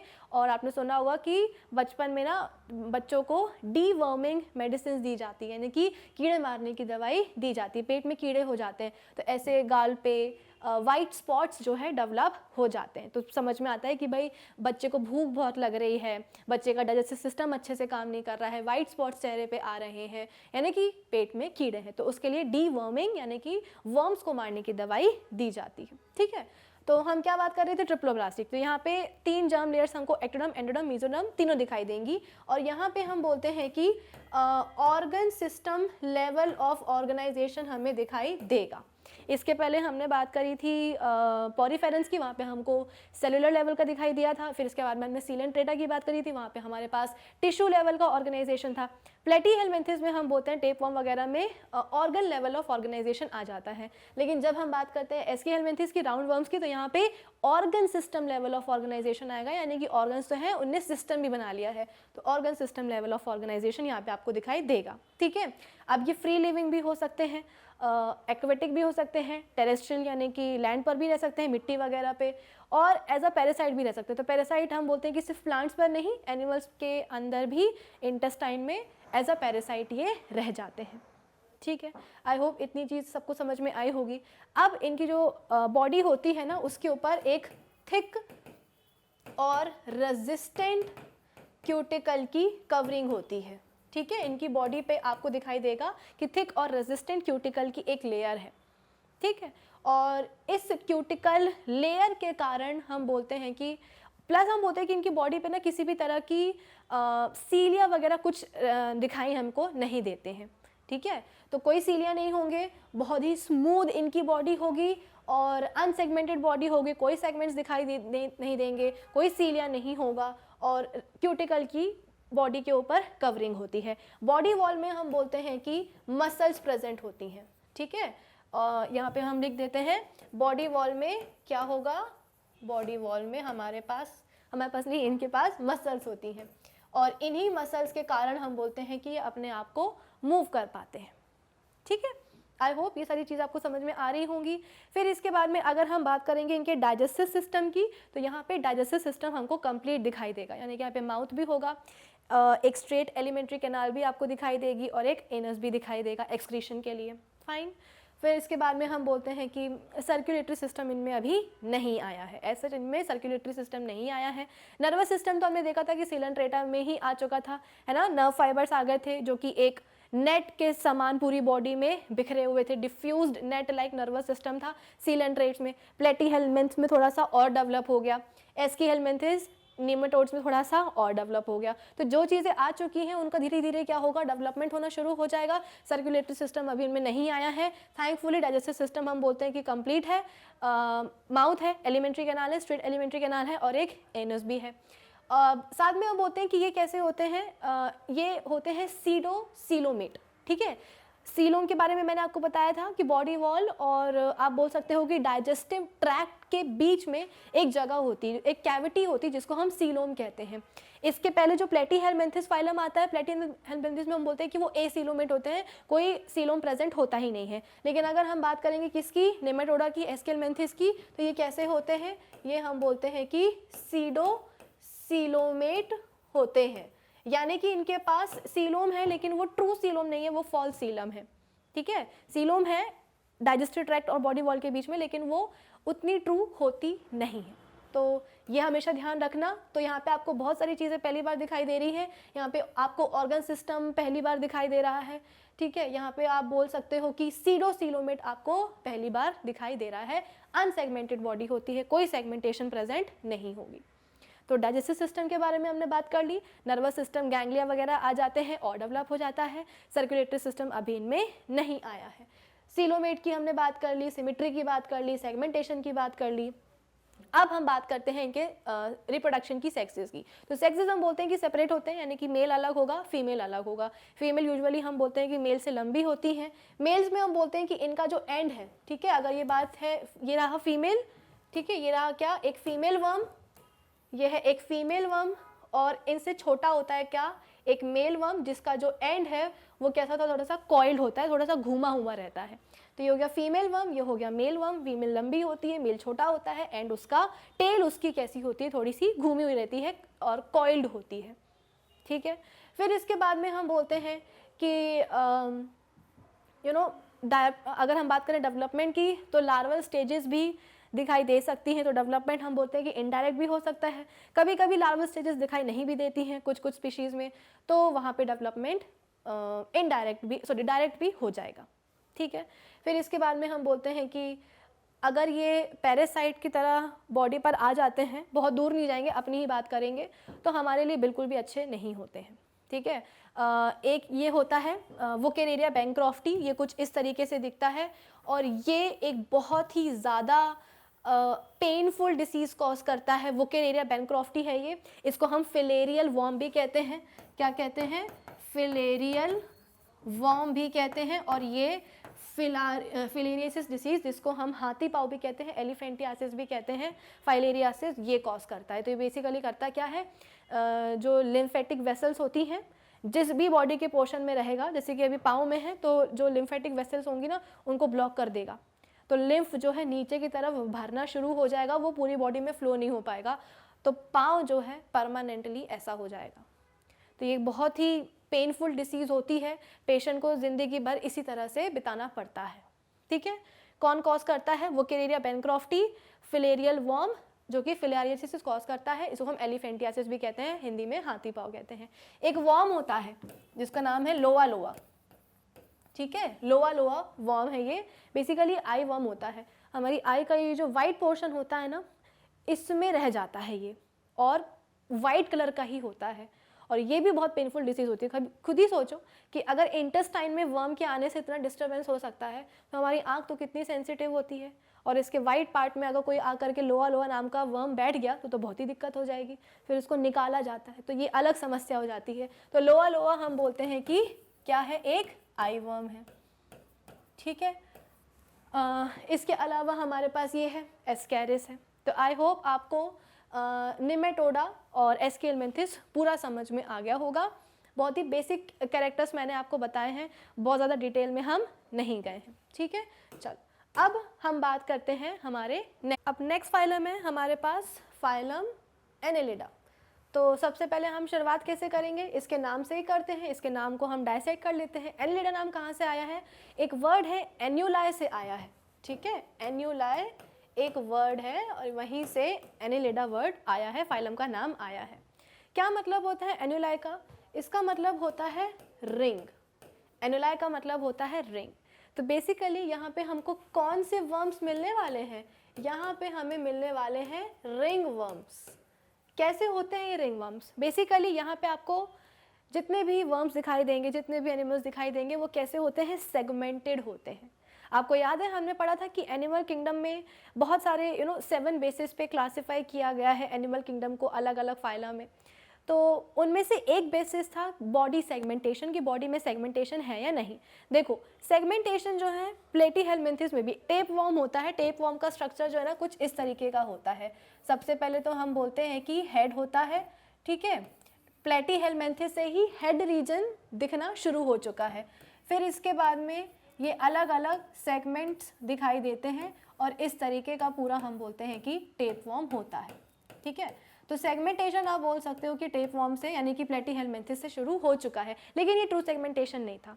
ट्रू सेगमेंटेशन में क्या होता है कि बॉडी के बाहर के सेगमेंट्स जो कि हमको बस यूं ही देखने पर एनिमल्स में दिखाई दे देते हैं, तो बॉडी के बाहर के सेगमेंट्स और बॉडी के अंदर के सेगमेंट्स, बॉडी के अंदर भी होने चाहिए सेगमेंट्स, आपस में कैसे क्या करें, कॉन्साइड करें, यानी कि बाहर भी सेगमेंट हो और वैसे के वैसे अंदर भी सेगमेंट्स हो। तो प्लेटीहेलमिन्थिस में ये जो टेप वॉर्म है आपके सामने बनाया है, ये और लंबा होता है। ठीक है, कुछ इस तरीके का होता है। तो टेप वॉर्म में भी आपको जो है इस तरह के आप बोल सकते हो कि सेगमेंट्स दिखाई दे सकते हैं, देते हैं, लेकिन ये ट्रू सेगमेंट्स नहीं होते हैं। और इसके पहले जो हमने पढ़ा था एस्कीहेलमिन्थिस नेमेटोडा फाइलम, उसमें तो होते ही नहीं है सेगमेंटेशन। बॉडी बहुत ही स्मूथ होती है, कोई हम बोलते हैं सीलिया नहीं होता, क्यूटिकल की जो है ना कवरिंग होती है पूरी बॉडी में, बहुत ही स्मूथ बॉडी होती है, मसल्स प्रेजेंट होती हैं बॉडी वॉल में। तो यहाँ पे हम बोलते हैं कि प्लेटीहेलमिन्थिस में टेप वॉर्म में दिखाई दिया था, फिर नेमेटोडा में एस्केलमेंथिस में गायब हो गया था सेगमेंटेशन। अब आया है सेगमेंटेशन किसमें, एनेलिडा में। एनेलिडा में हमको प्रॉपर्ली सेगमेंटेशन दिखाई देगा, जो कि कैसा होगा, ट्रू सेगमेंटेशन होगा, यानी कि बॉडी के बाहर के सेगमेंट बॉडी के अंदर के सेगमेंट्स के साथ क्या करेंगे, कॉन्साइड करेंगे। तो अगर मैं बनाना चाहूँ एक एनेलिडा एक आप बोल सकते हो कि एक एनेलिडा के एनिमल की बॉडी की डिज़ाइन, तो वो कैसे बनेगी, जैसे ये है बॉडी, ठीक है, बीच में हम बना देंगे क्या, एलिमेंट्री कैनाल। तो भाई इनके पास एलिमेंट्री कैनाल कैसी होती है, स्ट्रेट होती है। अभी अभी हमने उसमें भी पढ़ी है अपने प्रीवियस फाइलम में, ठीक है, वहाँ पे भी हमने देखा एस्केलमेंथिस में कि जो डाइजेस्टिव ट्रैक है, जो सिस्टम है, वो कंप्लीट होता है, एक स्ट्रेट एलिमेंट्री कैनाल होगी, माउथ होगा, एनस होगा। तो यहाँ पे हमने बना दिया माउथ, ये हमने बना दिया एनस, और एक बना दी स्ट्रेट हमने एलिमेंट्री कैनाल। ठीक है, और ये ब्लैक कलर की क्या है, ब्लैक कलर की बॉडी वॉल है। तो यहाँ पे आपको दिखाई देगा कि इस तरीके से कुछ मार्किंग्स होती हैं। ठीक है, और ये मार्किंग्स क्या होती है, बेसिकली इन्हें हम सेप्टा कहते हैं। क्या कहते हैं, सेप्टा कहते हैं। मस्कुलर सेप्टा होता है, और ये सेप्टा क्या करता है, पूरी बॉडी को डिवाइड कर देता है सेगमेंट्स में। तो ये सेगमेंट जो है आपको कैसे दिखाई देते हैं, बेसिकली रिंग लाइक दिखाई देते हैं। ठीक है, इन सेगमेंट्स को हम क्या कहते हैं, मेटामर्स भी कहते हैं। सेगमेंट्स को हम मेटामर्स भी कहते हैं, और ये कैसे होते हैं, रिंग लाइक होते हैं। ये जो सेप्टा डिवाइड कर रहा है डिफरेंट सेगमेंट्स को, ये कुछ ऐसे डिवाइड करता है कि सेगमेंट्स जो है रिंग लाइक दिखते हैं। तो यहाँ से हम बोलते हैं कि फाइलम का नाम आ गया है एनेलिडा। जैसे कि मैंने आपको बताया था एनेलिडा कहाँ से आया है, एन्यूलाई से आया है, और एन्यूलाई का मतलब होता है कैसा, रिंग लाइक। तो रिंग कहाँ देखने को मिल रही है, इनकी बॉडी सेगमेंटेड होती है, ट्रू सेगमेंटेशन प्रेजेंट होता है, अंदर बाहर दोनों ही सेगमेंट्स कैसे करते हैं, आपस में कॉन्साइड करते हैं। और आप देख सकते हो कि मस्कुलर सेप्टा यहाँ पे प्रेजेंट होता है, और ये सेप्टा क्या करता है, रिंग लाइक सेगमेंट जिनको हम मेटामर्स कहते हैं वो फॉर्म करता है। तो यहाँ से आ गया है एनेलिडा फाइलम का नाम। तो यहाँ पे हमको कैसे वर्म्स देखने को मिलेंगे, रिंग वर्म्स देखने को मिलेंगे। आई होप इतना सभी को क्लियर है। अब थोड़ा सा और आगे की बात करते हैं। एनेलिडा में आते कौन कौन है? यहाँ पे हमारे पास नेरेज है, यहाँ पे हमारे पास अर्थवॉर्म है और यहाँ पे हमारे पास लीच है। तो ये कुछ कॉमन एग्जाम्पल्स हैं इस पर्टिकुलर फाइलम के। अब देखो जो ट्रिप्लोब्लास्टिक है नेचर, ये तो ऑलरेडी शुरू हो चुका है। तो ये भी कैसे होते हैं? ट्रिप्लोब्लास्टिक ही होंगे। कैसे होंगे? ट्रिप्लोब्लास्टिक होंगे, ठीक है। साथ ही साथ हम बोलते हैं कि यहाँ पे आपको organ system level of organisation दिखाई देगा, ठीक है। ऑर्गन सिस्टम ऑलरेडी शुरू हो चुका है। कहाँ से हो चुका है? इसके पहले वाली एस्केलमेंथिस जो हमने फाइलम पढ़ा है वहाँ पे भी हमने देखा था कि organ system level of organisation आ चुका है। सबसे पहले पढ़ा था पॉरीफेरा। पॉरीफेरा में हमने देखा था कि सेलुलर लेवल का होता है, सीलेंट्रेटा में टिश्यू लेवल का होता है, प्लेटिहेलमिन्थेस में ऑर्गन लेवल का होता है, एस्केलमेंथिस में ऑर्गन सिस्टम लेवल का होता है, और यहाँ पे भी आपको ऑर्गन सिस्टम लेवल का ही दिखाई देगा। बॉडी कैसी होती है? सिलेंड्रिकल होती है, डॉर्सोवेंट्रली फ्लैटेंड होती है, चपटी रहती है। और वहाँ पे आपको कौन सी सिमेट्री दिखाई देगी? आपको यहाँ पे बाइलेटरल सिमेट्री दिखाई देगी, ठीक है। बाइलेटरल सिमेट्री आपको यहाँ पे दिखाई देने वाली है। फिर इसके बाद में हम बोलते हैं कि ट्रिप्लोब्लास्टिक होते हैं और organ system level of organisation है। प्लस हम बोलते हैं कि यहाँ पे आपको ट्रू सीलोम दिखाई देगा। यानी कि ये क्या होते हैं? ये होते हैं ट्रू सीलोमेट एनिमल्स। प्लेटिहेलमिन्थेस तो कैसे थे? एसीलोमेट थे। एस्केलमेंथिस के पास सीडोसीलोम आया था, है ना, वो सीडोसीलोमेट थे एस्केलमेंथिस। निमेट, और यहाँ पे हम बोलते हैं कि एनेलिड्स में ट्रू सीलोमेट होते हैं। यहाँ पे आपको बॉडी वॉल और ये जो आपके पास डाइजेस्टिव ट्रैक है इसके बीच में कैविटी दिखाई देगी। ये पूरी क्या है? जो आपको सेगमेंट्स दिखाई दे रहे हैं ये एक्चुअली क्या है? ये पूरी कैविटी है, ठीक है। तो सीलोम है, तो यहाँ पे आपको ट्रू सीलोम दिखाई देगा, इसलिए ट्रू सीलोमेट एनिमल्स होते हैं। अब अगर हम बात करें नर्वस सिस्टम की, तो देखो नर्वस सिस्टम हम बोलते हैं कि प्लेटिहेलमिन्थेस से शुरू हो गया है, लेडर लाइक नर्वस सिस्टम होता है। पॉरीफेरेंस में भी हमने देखा था कि नर्व डिफ्यूज्ड टाइप का नर्वस सिस्टम होता है, ठीक है। और हम बोल सकते हैं कि लेडर लाइक शुरू हो जाता है नर्वस सिस्टम। लेडर लाइक कुछ इस तरीके का नर्वस सिस्टम दिखाई देता है। तो ऑब्वियस सी बात है, अब जैसे जैसे हम फाइलम में आगे बढ़ते जाएंगे तो नर्वस सिस्टम जो है वो और बेहतर से बेहतर होता जाएगा। तो यहाँ पे और हम बोलते हैं कि डेवलप्ड नर्वस सिस्टम आता है, गैंग्लिया वगैरह यहाँ पे भी आ जाते हैं। सर्कुलेटरी सिस्टम की बात करें तो यहाँ पे सर्कुलेटरी सिस्टम अपीयर हो गया है। वो भी कैसा होता है? वो होता है क्लोज्ड टाइप का, यानी कि ब्लड वेसल्स होंगी। ब्लड इनका भी कैसा होता है? रेड कलर का होता है। तो जैसे कि मैंने आपको बताया था कि organ system level of organisation है, तो धीरे धीरे अब आपके पास नई नई चीज़ें आती जाने शुरू हो जाएंगी। तो जैसा कि हमने बोला कि नर्वस सिस्टम और बेटर हो गया है, सर्कुलेटरी सिस्टम अपीयर हो गया है, इसके पहले नहीं हो रहा था एस्केलमेंथिस में, यहाँ पे अपीयर हो चुका है, ठीक है। और क्लोज टाइप का है, यानी कि ब्लड वेसल्स हैं, ब्लड इनका कैसा होता है? रेड कलर का होता है। डाइजेस्टिव सिस्टम की बात करें तो वो भी कैसा है? कंप्लीट है। स्ट्रेट एलिमेंट्री कैनाल है, माउथ है और एनस है। तो डाइजेस्टिव सिस्टम हो गया, सर्कुलेटरी सिस्टम हो गया, और कौन सा सिस्टम हो गया है? नर्वस सिस्टम हो गया है। अब हम बात करते हैं रेस्पिरेटरी सिस्टम की। तो रेस्पिरेटरी सिस्टम में हम बोलते हैं कि कैसा होता है? क्यूटेनस रेस्पिरेशन होता है। क्यूटेनस का मतलब क्या होता है? कि ऐसे जिनके पास अभी रेस्पिरेटरी सिस्टम नहीं आए हैं, रेस्पिरेटरी स्ट्रक्चर्स नहीं आए हैं, तो ये क्या करते हैं? अपनी स्किन से ही रेस्पिरेशन करते हैं। भाई इनको भी तो जीने के लिए ऑक्सीजन चाहिए है ना, तो ये ऑक्सीजन कहाँ से आएगी? जो इनकी स्किन होती है ना, वहीं से ये ऑक्सीजन को डिफ्यूज कर लेते हैं, ठीक है। तो रेस्पिरेशन कैसा होता है? क्यूटेनस होता है। अगर हम बात करेंगे एक्सक्रीशन की, तो एक्सक्रीशन के लिए हम बोलते हैं कि कॉइल्ड ट्यूब्स प्रेजेंट होती है, जिनको हम क्या कहते हैं? नेफ्रीडिया कहते हैं। क्या कहेंगे भाई? नेफ्रीडिया कहेंगे, ठीक है। अब हम बोलते हैं कि ये एक्वेटिक भी हो सकते हैं और टेरेस्ट्रियल भी हो सकते हैं। अब अगर ये कैसे हुए? एक्वेटिक हुए तो ये जो वेस्ट निकालेंगे वो अमोनिया रिच हो सकता है। अमोनिया हम बोलते हैं कि पानी में ज़्यादा टॉक्सिक होता है और इसको एक्सक्रीट करने के लिए थोड़ा सा ज़्यादा पानी की ज़रूरत होती है। तो अगर ये एक्वेटिक है, पानी में ही रहते तो बहुत अच्छी बात है। अमोनिया को एज इट इज़ जो है ना, ये क्योंकि पानी में एक्सक्रीट कर सकते हैं, क्योंकि एक्वेटिक है तो पानी तो रहेगा ही। तो अमोनिया हम बोलते हैं कि बहुत ज़्यादा टॉक्सिक होता है। और अगर हम बोलते हैं कि टेरेस्ट्रियल नहीं है, सॉरी, अगर ये एक्वेटिक नहीं है, टेरेस्ट्रियल है, यानी कि लैंड पे रहते हैं, तो फिर आप बोल सकते हो कि ये कैसे रहेंगे? बेसिकली यूरिया एक्सक्रीट करेंगे, क्योंकि यूरिया जो होता है अमोनिया से थोड़ा सा लेस टॉक्सिक होता है और उसको एक्सक्रीट करने में बहुत ज़्यादा पानी की रिक्वायरमेंट नहीं होती है। आगे जैसे जैसे हम आगे जाएंगे आर्थ्रोपोडा में, जहाँ पे दुनिया भर के इंसेक्ट्स आपको देखने को मिलेंगे, इसी के बाद हम पढ़ने वाले हैं, या वहाँ पे आपको देखने को मिलेगा कि वहाँ के जो एनिमल्स हैं, वहाँ के जो इंसेक्ट्स हैं, वो यूरिक एसिड जो है ना एक्सक्रीट करते हैं। तो कहाँ अमोनिया, अगर एक्वेटिक है तो अमोनिया एक्सक्रीट करेंगे क्योंकि वो टॉक्सिक होता है, ज़्यादा पानी चाहिए होता है उसको निकलने के लिए। अगर लैंड पर है, टेरेस्ट्रियल है, तो फिर वो यूरिया निकालेंगे। और अगर हवा में उड़ना है तो यूरिक एसिड और कम पानी। यूरिक एसिड हम बोलते हैं कि सबसे लीस्ट टॉक्सिक होता है और सबसे कम पानी चाहिए होता है उसको एक्सक्रीट करने के लिए। तो एक्सक्रीशन के लिए नेफ्रीडिया प्रेजेंट है और अमोनिया भी निकाल सकते हैं और यूरिया भी निकाल सकते हैं, ठीक है।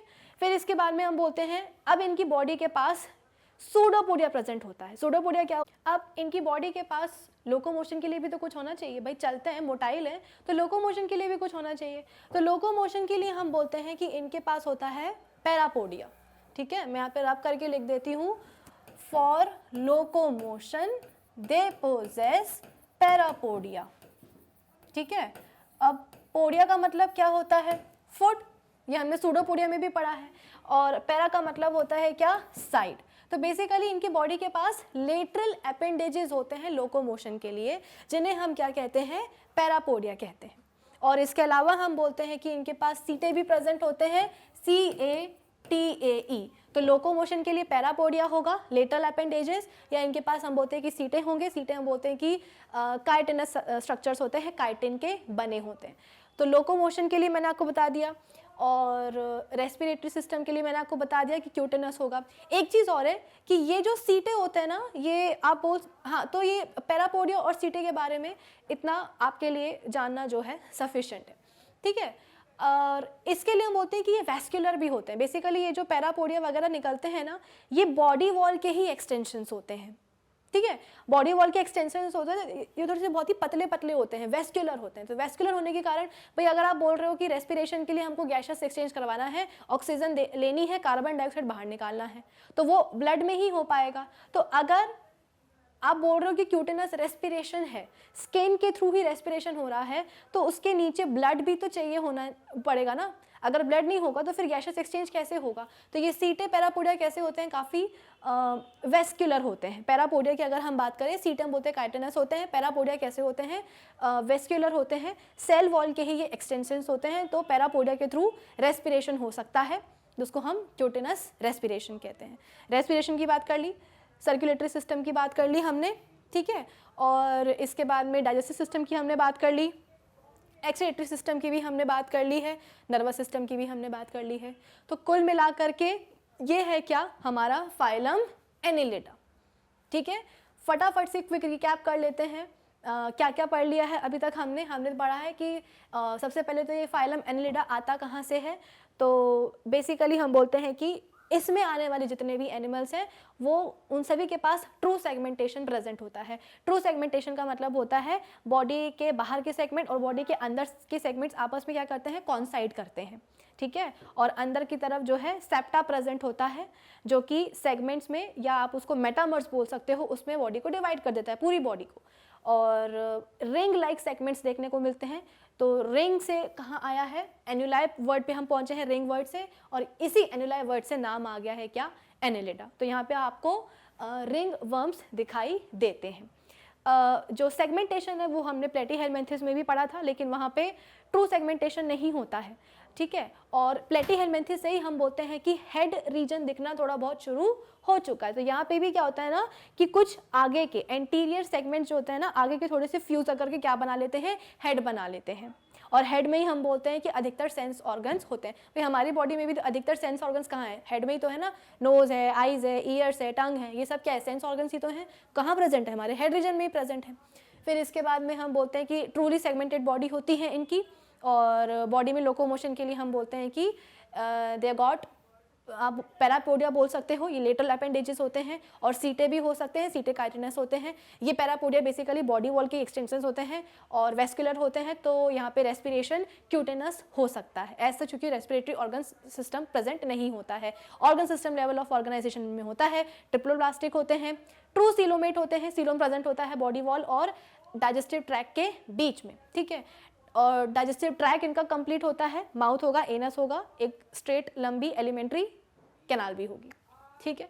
फिर इसके बाद में अगर हम बात करेंगे एक्सक्रीशन की, तो एक्सक्रीशन के लिए हम बोलते हैं कि नेफ्रीडिया प्रेजेंट है, और ये नेफ्रीडिया हम बोलते हैं कि वो यूरिया भी निकाल सकते हैं और अमोनिया भी निकाल सकते हैं। अमोनिया तब निकलेगा जब ये एक्वेटिक होंगे, यूरिया तब निकलेगा जब ये टेरेस्ट्रियल होंगे। तो ये कुछ कॉमन एग्जांपल है, नेरीज है, ठीक है, हमारे पास अर्थवर्म है, और ये हमारे पास क्या है, लीच है।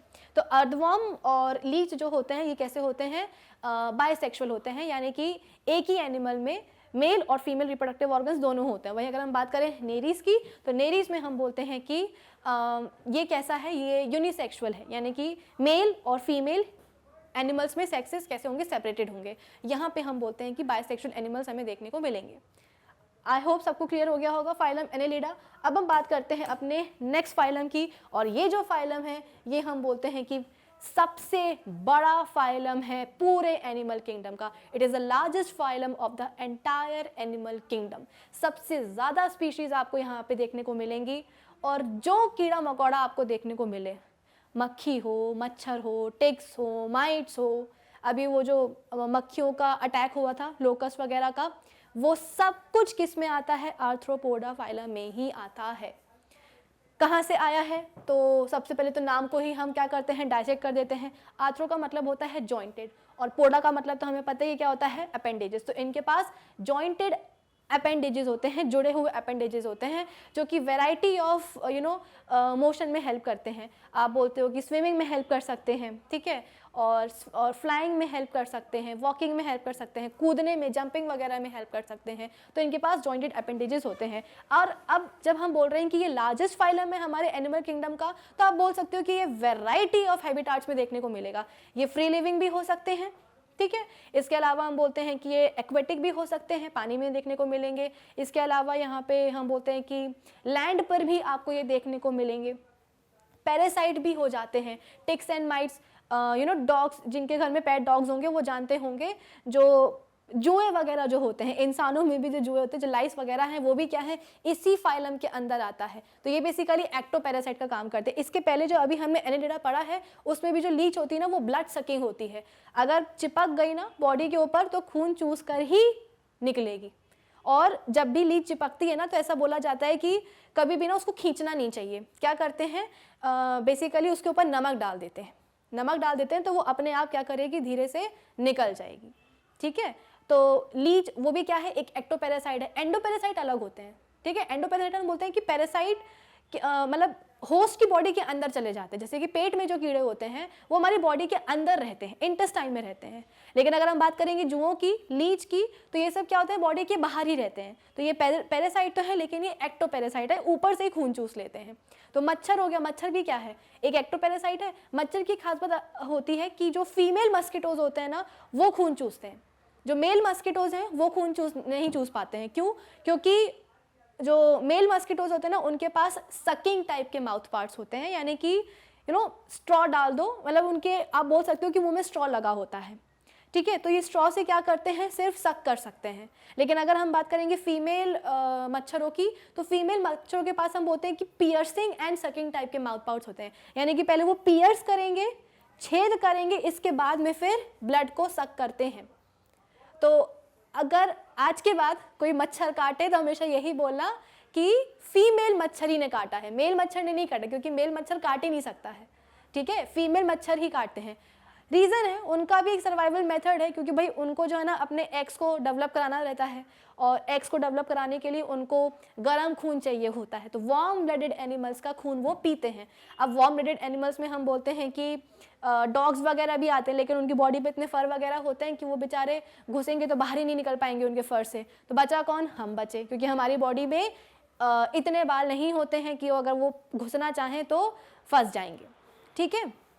तो हम बात कर रहे थे कि इसकी जितने भी आपको कीड़े मकोड़े दिखाई देते हैं, टिक्स, माइट्स वगैरह, लोकस्ट वगैरह, ठीक है, हनी बी, और ये सब किस में आते हैं, ये सब आते हैं आर्थ्रोपोडा में, ठीक है।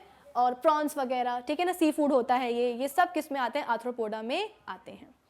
तो फ्री लिविंग हो सकते हैं।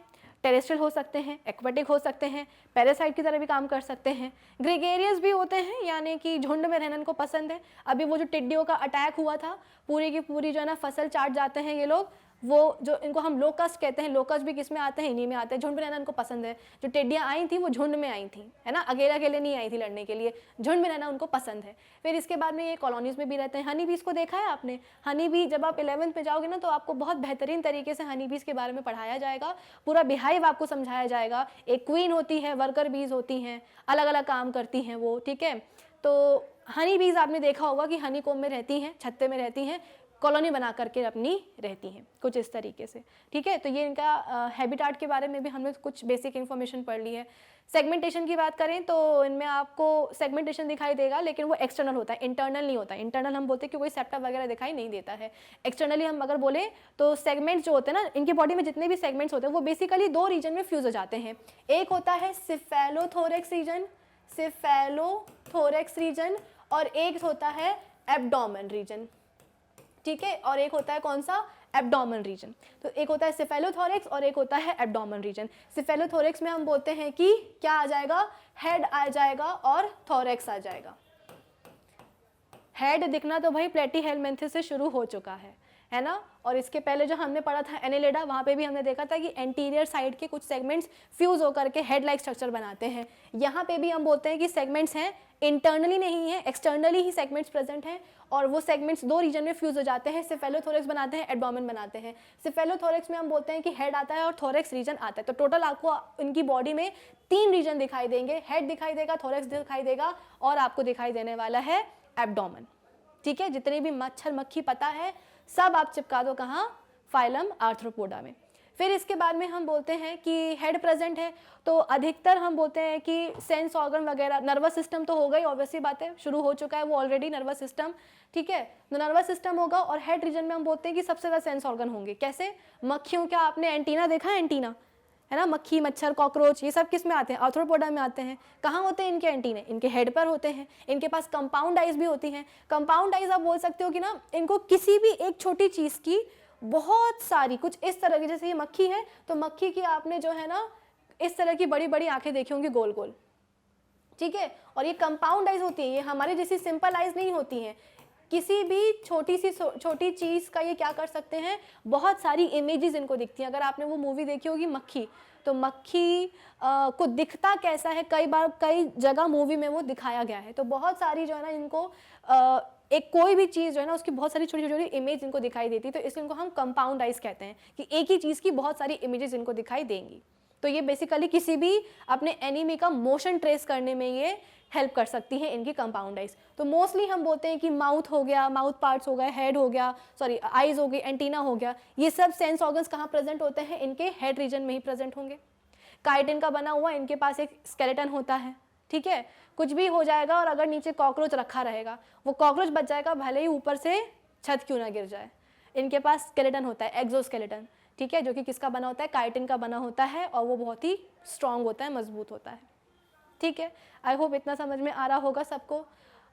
फिर इसके बाद में हम बोलते हैं, हमने सिफेलोथोरेक्स की बात कर ली, सेगमेंटेशन की बात कर ली, ट्रिप्लोब्लास्टिक तो होंगे ही, तीनों जर्म लेयर्स इनमें प्रेजेंट होंगी। अब इनमें हम बोलते हैं कि जो बॉडी कैविटी होती है ना वो ब्लड से भरी होती है, तो उसे हम क्या कहते हैं? उसे हम कहते हैं हीमोसील। क्या कहेंगे? हीमोसील कहेंगे, ठीक है। ट्रिप्लोब्लास्टिक हो गए, कैविटी की हमने बात कर ली, organ system level of organisation हमने देख लिया। अगर हम बात करते हैं एक्सक्रीशन की, तो एक्सक्रीशन के लिए हम बोलते हैं कि ये यूरिक एसिड भी अब एक्सक्रीट करेंगे। क्यों करेंगे? इनको उड़ना भी तो होता है। अब अगर इनके अंदर यूरिन भरी रहेगी, नाइट्रोजन वेस्ट भरा रहेगा, तो इनका वजन बढ़ जाएगा, उड़ नहीं पाएंगे। तो ये क्या करते हैं, अगर पानी में है, जैसे कि मैंने बोला एक्वेटिक भी हो सकते हैं, तो पानी में तो बेस्ट ऑप्शन है अमोनिया निकाल लो, क्योंकि अमोनिया हम बोलते हैं कि सबसे ज़्यादा टॉक्सिक होता है और उसको निकालने के लिए पानी चाहिए होता है। तो अगर पानी में ही हो तो फिर अमोनिया निकाल लो, नहीं तो फिर यूरिया निकालो अगर आप टेरेस्ट्रियल हो, और अगर हवा में उड़ रहे हो तो बेस्ट ऑप्शन है क्या? यूरिक एसिड निकालो। यूरिक एसिड हम बोलते हैं कि सबसे लीस्ट टॉक्सिक नाइट्रोजनस वेस्ट होता है, और उसको निकालने के लिए बहुत ज़्यादा पानी की ज़रूरत होती नहीं। तो हवा में उड़ना तो पानी कहाँ से मिलेगा, है ना। तो यूरिक एसिड ये निकाल सकते हैं। तो एक्सक्रीशन की हमने बात कर ली है, ठीक है। और इसके बाद में रेस्पिरेशन की अगर हम बात करें, तो रेस्पिरेशन हम बोलते हैं कि गिल्स से हो जाता है, इनके पास गिल्स होती हैं, ठीक है।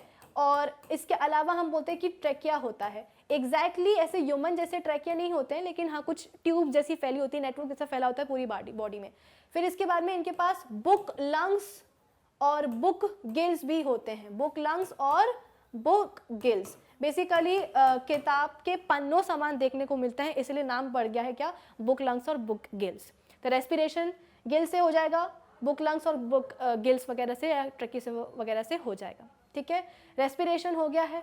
और और डाइजेस्टिव सिस्टम की अगर हम बात करें तो हाँ भाई बाकायदा माउथ होगा, एनस होगा और एलिमेंट्री कैनाल होगी, सब बढ़िया होगा, ठीक है। माउथ पार्ट्स जैसे कि मैंने आपको बताया था कि इनके माउथ पार्ट्स हम बोलते हैं कि अलग अलग टाइप के होते हैं। जैसे कि मस्किटो की अगर हमने बात करी तो मेल में हम बोलते हैं कि सिर्फ सकिंग टाइप के माउथ पार्ट्स होंगे, कि वो सिर्फ जो है ना चूस सकता है, सक कर सकता है स्ट्रॉ डाल करके, अपना सकिंग टाइप के माउथ पार्ट्स डाल करके। लेकिन अगर हम बात करेंगे फीमेल की तो वो पहले गड्ढा करेगी, पियर्स करेगी और फिर इसके बाद में खून चूसेगी, ठीक है। आई होप ये पूरी सभी चीज़ें आप सभी को समझ में आ रही होंगी। और फिर इसके बाद में कई तरह के इसमें फिर स्पीशीज़ आ जाती हैं। तो भाई आर्थ्रोपोडा के बारे में इतना ही, ठीक है। अब हम बात करते हैं हमारे सवाल की कि how do annelid animals differ from arthropods. तो एनिलीड्स में हम बोलते हैं कि सर्कुलेटरी सिस्टम कैसा होता है भाई, क्लोज टाइप का होता है, और आर्थ्रोपोडा में कैसा होता है, ओपन टाइप का होता है। अभी अभी हमने पढ़ा था एनिलीड्स में कि कैसा होगा, इनके पास क्लोज टाइप का होता है, ब्लड वेसल्स होती हैं, ठीक है। और यहाँ पे कैसा मिलेगा, ओपन टाइप का मिलेगा। आर्थ्रोपोडा में ब्लड वेसल्स नहीं होती हैं, ठीक है। Body is divided into several identical segments, जिनको हम मेटामर्स कहते हैं, एनुलाई कहते हैं। और यहाँ पे हम बोलते हैं कि फ्यूअर सेगमेंट्स दिखाई देंगे, ट्रू सेगमेंटेशन यहाँ पे प्रेजेंट नहीं होता है, सिर्फ बाहर के सेगमेंट्स होते हैं। वो भी दो रीजन्स में सेगमेंट फ्यूज हो जाते हैं, जिनको हम सिफेलोथोरैक्स और एब्डोमेन कहते हैं। सिफेलोथोरैक्स में हेड आता है, थोरैक्स आता है और बाकी एब्डोमेन आता है। और हेड रीजन में अधिकतर सेंस ऑर्गन्स होते हैं। तो ये दो बेसिक डिफरेंसेस थे, आई होप सभी को समझ में आ गए होंगे।